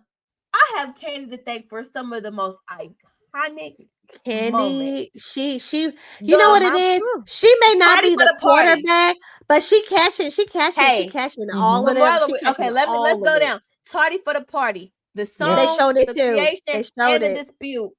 Yes. She the showed Kim it. takedown, that was really Candy. It really was. It was. Because it was about my money. It wasn't It was really about like my everybody money. said it was. It was at that reunion. Their hate Oh for no, they Kim showed the reunion bonded where you know, the most iconic reunion where Portia and Kenya got into it. But before that, hold on. She was like, hold on, wait. Jesus. They actually showed a line where I was like, that's a boss. Come on, Kenny. She said, and so what if I pay for Todd? I can pay for you. I can pay for you. I can pay for you. Because I got the most money up in here. I can pay for everybody. That was like season 3. Wasn't it season 3 or 4? Like, whoop. That was a good one too. That was like season 3 or 4. I remember. Candy, Candy, that girl. Candy was that girl. She was. I was but like, she was phoning it in her last couple of seasons. She was. No, I think that season who with cry and Phaedra, argue at the same time like she did. boy. You knew when she got into that look. No, where her voice got raspy and it was deep, and she was like crying, yelling. It was bad. Go ahead, Shay. Go ahead. I'm sorry. No, you're good. So I was thinking, like, after that Phaedra, Portia Candy situation, I think that was season 9. I think after that she just kind of went downhill because she felt like she was set up by production. It may or may not have been Carlos. We don't know. We don't know. We would never know. But you felt like you were set up by production. You felt like you were set up by someone who is a friend in Phaedra. Even though they was beefing, you still wouldn't think she would go that low. Yeah. And then Portia was just out here believing the whole season. You're right. Season. Wait, who said that? Right. No, the best part. This not the best part. I'm sorry, Candy, for your pain. But at that reunion, when Portia let it out that it was Phaedra that told her, that Candy told her, she said, "Yeah, right." Mm-hmm.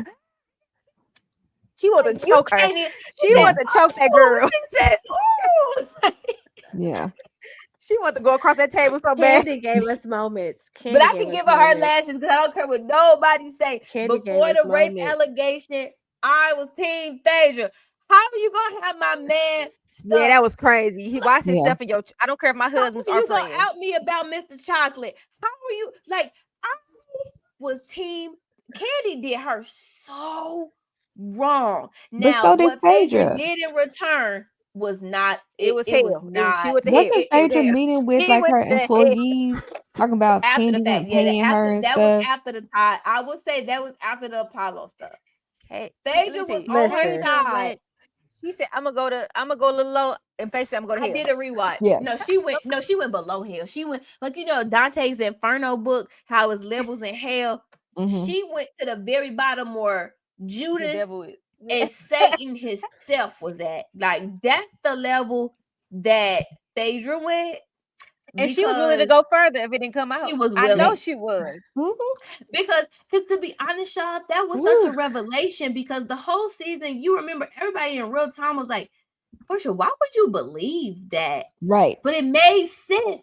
Because if coming from Phaedra is telling you that Candy told her,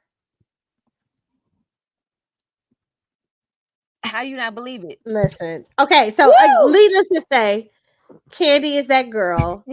Now she's getting divorced. She's getting divorced from Todd, and allegedly. So I ain't gonna say allegedly, because she actually hopped on a live on Amazon. She is not doing good, and she says she's not doing good, but her mother is great and happy. Of course she is. Hey, Mama Joyce. I seen a picture of Mama Joyce the other day at Blaze's party. Biggest cheese I've ever seen. I know she happy. You want to know why she happy? Only because she wanted to be able to mooch off her own money. On her daughter. She gets the money now, and Todd got to split it. In Sweet Tea voice, she get access to the money. She get access to the money. Oh wait, that is my question, y'all. What do y'all think is the real reason they're getting a divorce? I can't figure it out. Somebody allegedly said on the comment. See, I be in the comments. Go ahead, girl. That I'm happy she finally came out, because Todd has been dating girls at my restaurant for the last couple of months, and I didn't understand what was happening. So it sounds like the relationship has been over. But they're just now announcing it. Because I might say, I think we've been talking, at least in our chat, for like a couple of months, where things have been here and there, and then all the restaurants closing, all the things they have together. Yes. Also, a resurfaced interview came out. He said he's about Todd. About Todd talking about how like it's demasculating for them not to be able to put their money together, and for her to still like keep their money separate. And like it, so I do think I think a lot of it had to do with just like money. Like money. I'm gonna just be honest with you. I like I do. That like, was I think the problem. At the end of the day, no matter how much success he will get, he will never have as much money as her. She has royalties for bills, and no scrubs. And like this has money that you will never see. You know what? I think unfortunately it's the case of all the women on reality TV when they get with these men. A lot, if you think about all these like random plays and movies and stuff that they've done, I really think that was her way of trying to keep her marriage. Yes, fully. That's why the restaurant.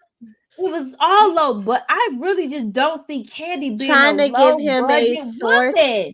Trying to give him a source of income outside of her to try to even. I remember like her second to last, when they were having. She was like, "Look, you opened up all these places with my money, and nothing's happening with them.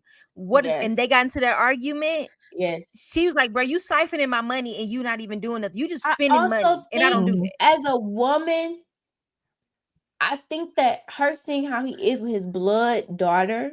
Oh, I think that's probably another turn off. Like, but baby, that's stuff that you see. We keep saying this, Mandy. Like, talk about it. Talk about it, Marla. Talk about it. Talk about it. Like, this is not new. Like, you saw how he was with his daughter before you got with him, and the fact that he used to say that you spoil your daughter too much, and even when you wanted to do stuff for his daughter, he told you that you couldn't do nothing for her. And you know what? So here you are.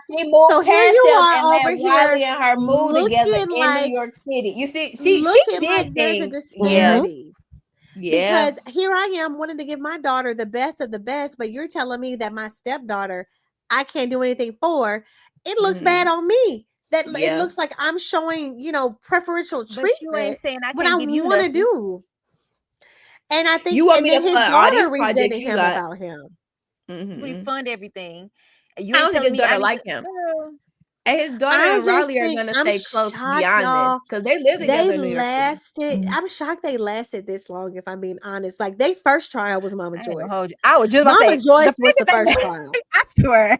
I said, I'm being real with you. I don't think I would have made it to the altar with Mama Joyce like that. Remember the wedding special? He signed that prenup 5 minutes before they walked down the aisle. Which makes me question how that's gonna work out for her. He's not getting no money. That's distress. Or he gonna pull an offset. He gonna pull an offset. I think he is too. I think he is definitely going to get alimony. They've been together for 11 years. So even though you may have signed a prenup, to our point, they've done so many joint projects together. They like to your point, I feel like they have done, he has been intertwined in so many of their dealings since they've been married. I think it's going to be very difficult to say that he doesn't get more than what the prenup says. And especially if you go 5 years, just like with a woman, if you go past 5 years and they have kids together. Yeah. I think that prenup out the window. Babies. I forgot about the babies. Out the window. Their kids are like prenup out the window. Yeah, somewhere around there. Yep, they got kids together. So he I gonna mess around and be like, let me get primary custody. Child support. Oh, hello. Yes, absolutely. Yep. He gonna and then just pay to have some nannies. Yeah.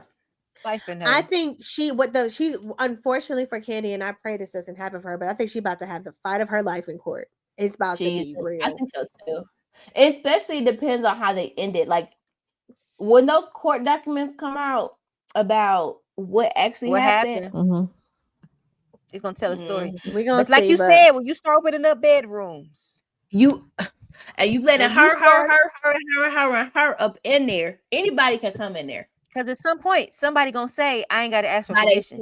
Yep. And a threesome gonna turn into a twosome. Yeah, it's gonna be a twosome. A twosome at some point.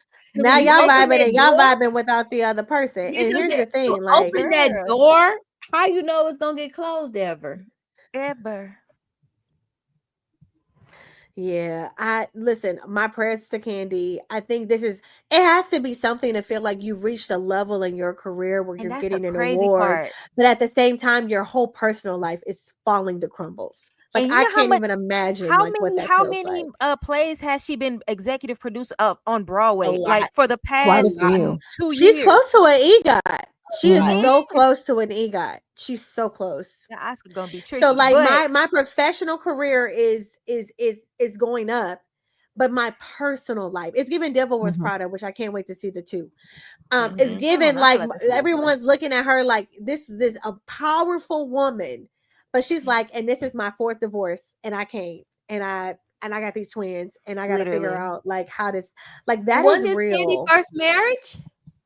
Yes. I feel like it's her first time she ever been married. It is her first marriage because remember, like we discussed, her fiance was engaged, right? Passed away suddenly. And then she ended up meeting Ty right after that, and they were together ever since. Oh my God, y'all! Side note, I don't want to make y'all laugh. Here we go. But y'all remember that recent Ultimate Girls Trip when that Taiwanese man told Portia she gonna have a problem with a lesbian? And everybody was like, what the heck? I sent y'all that in the chat and I said he I ain't gonna say he was prophesying, but he knew what he was talking about. And all these people that give these housewives, they be knowing what they talking about, y'all. They be knowing. She gonna have a problem with the lesbian? Yes. He said this. So already the lesbian she dating is gonna mean her bad. She was married. She had just married. He had just married Simon when he said this. So everybody was like, okay, he's not a real prophet. Girl, why is she? Wait, who married Simon? Portia. When this was prophesied to her, this is when she had just married Simon. Everybody was like, "Girl, what he's talking about? She gonna have a problem with a lesbian?" Girl, and she is dating a. I'm gonna say this. Listen, Season 3. Y'all have a wonderful day. If y'all don't hear any more from us from the end of the year, have a wonderful, happy holidays. We're splitting this into 2 episodes. We are so grateful and thankful. This is the week of Thanksgiving. So I hope that, given this economy and given all of our external forces, that you get to block all of that out and spend time with your family and your loved ones and your friends, and just be grateful that we can get together and be grateful for whatever life brings you, that you're able to be living, breathing, and being able to speak and love on your loved ones. Christmas time is coming. Don't let this government get you down. Like, spend time, y'all, and do what you can for your families. But just know, the reason for the season is not all the stuff that we can buy. For me, I've really been into just when anybody asks me lately, what is the emotion? What is the feeling you're feeling? I'm like, I'm just so grateful. I can tell you all the problems that I got going on right now, but I feel more grateful than anything, because the fact that these are my problems let me know that I am so blessed. And I just hope that everyone this season just feel like how blessed they are, and you get to spend time with the people that you love the most. So exactly, that's it. And then next year it's the season of the careers. Season of the Cheers to the careers. careers. I can't believe it. So 2025, but I'm sure we'll probably try to find one more time to We get gonna together. try. But just We in really gonna case, try, y'all. We promise. happy holidays. Your girls love us. Like us, follow us, subscribe. We're trying to be a Giselle and a Robin and hit that million downloads. Hello. So, follow us, like us, see us on TikTok, y'all. Y'all are family. We love y'all, and just many blessings to you and your family this holiday season. God. That's it. That's all we got for y'all. We love y'all. Period. Peace. Bye, y'all.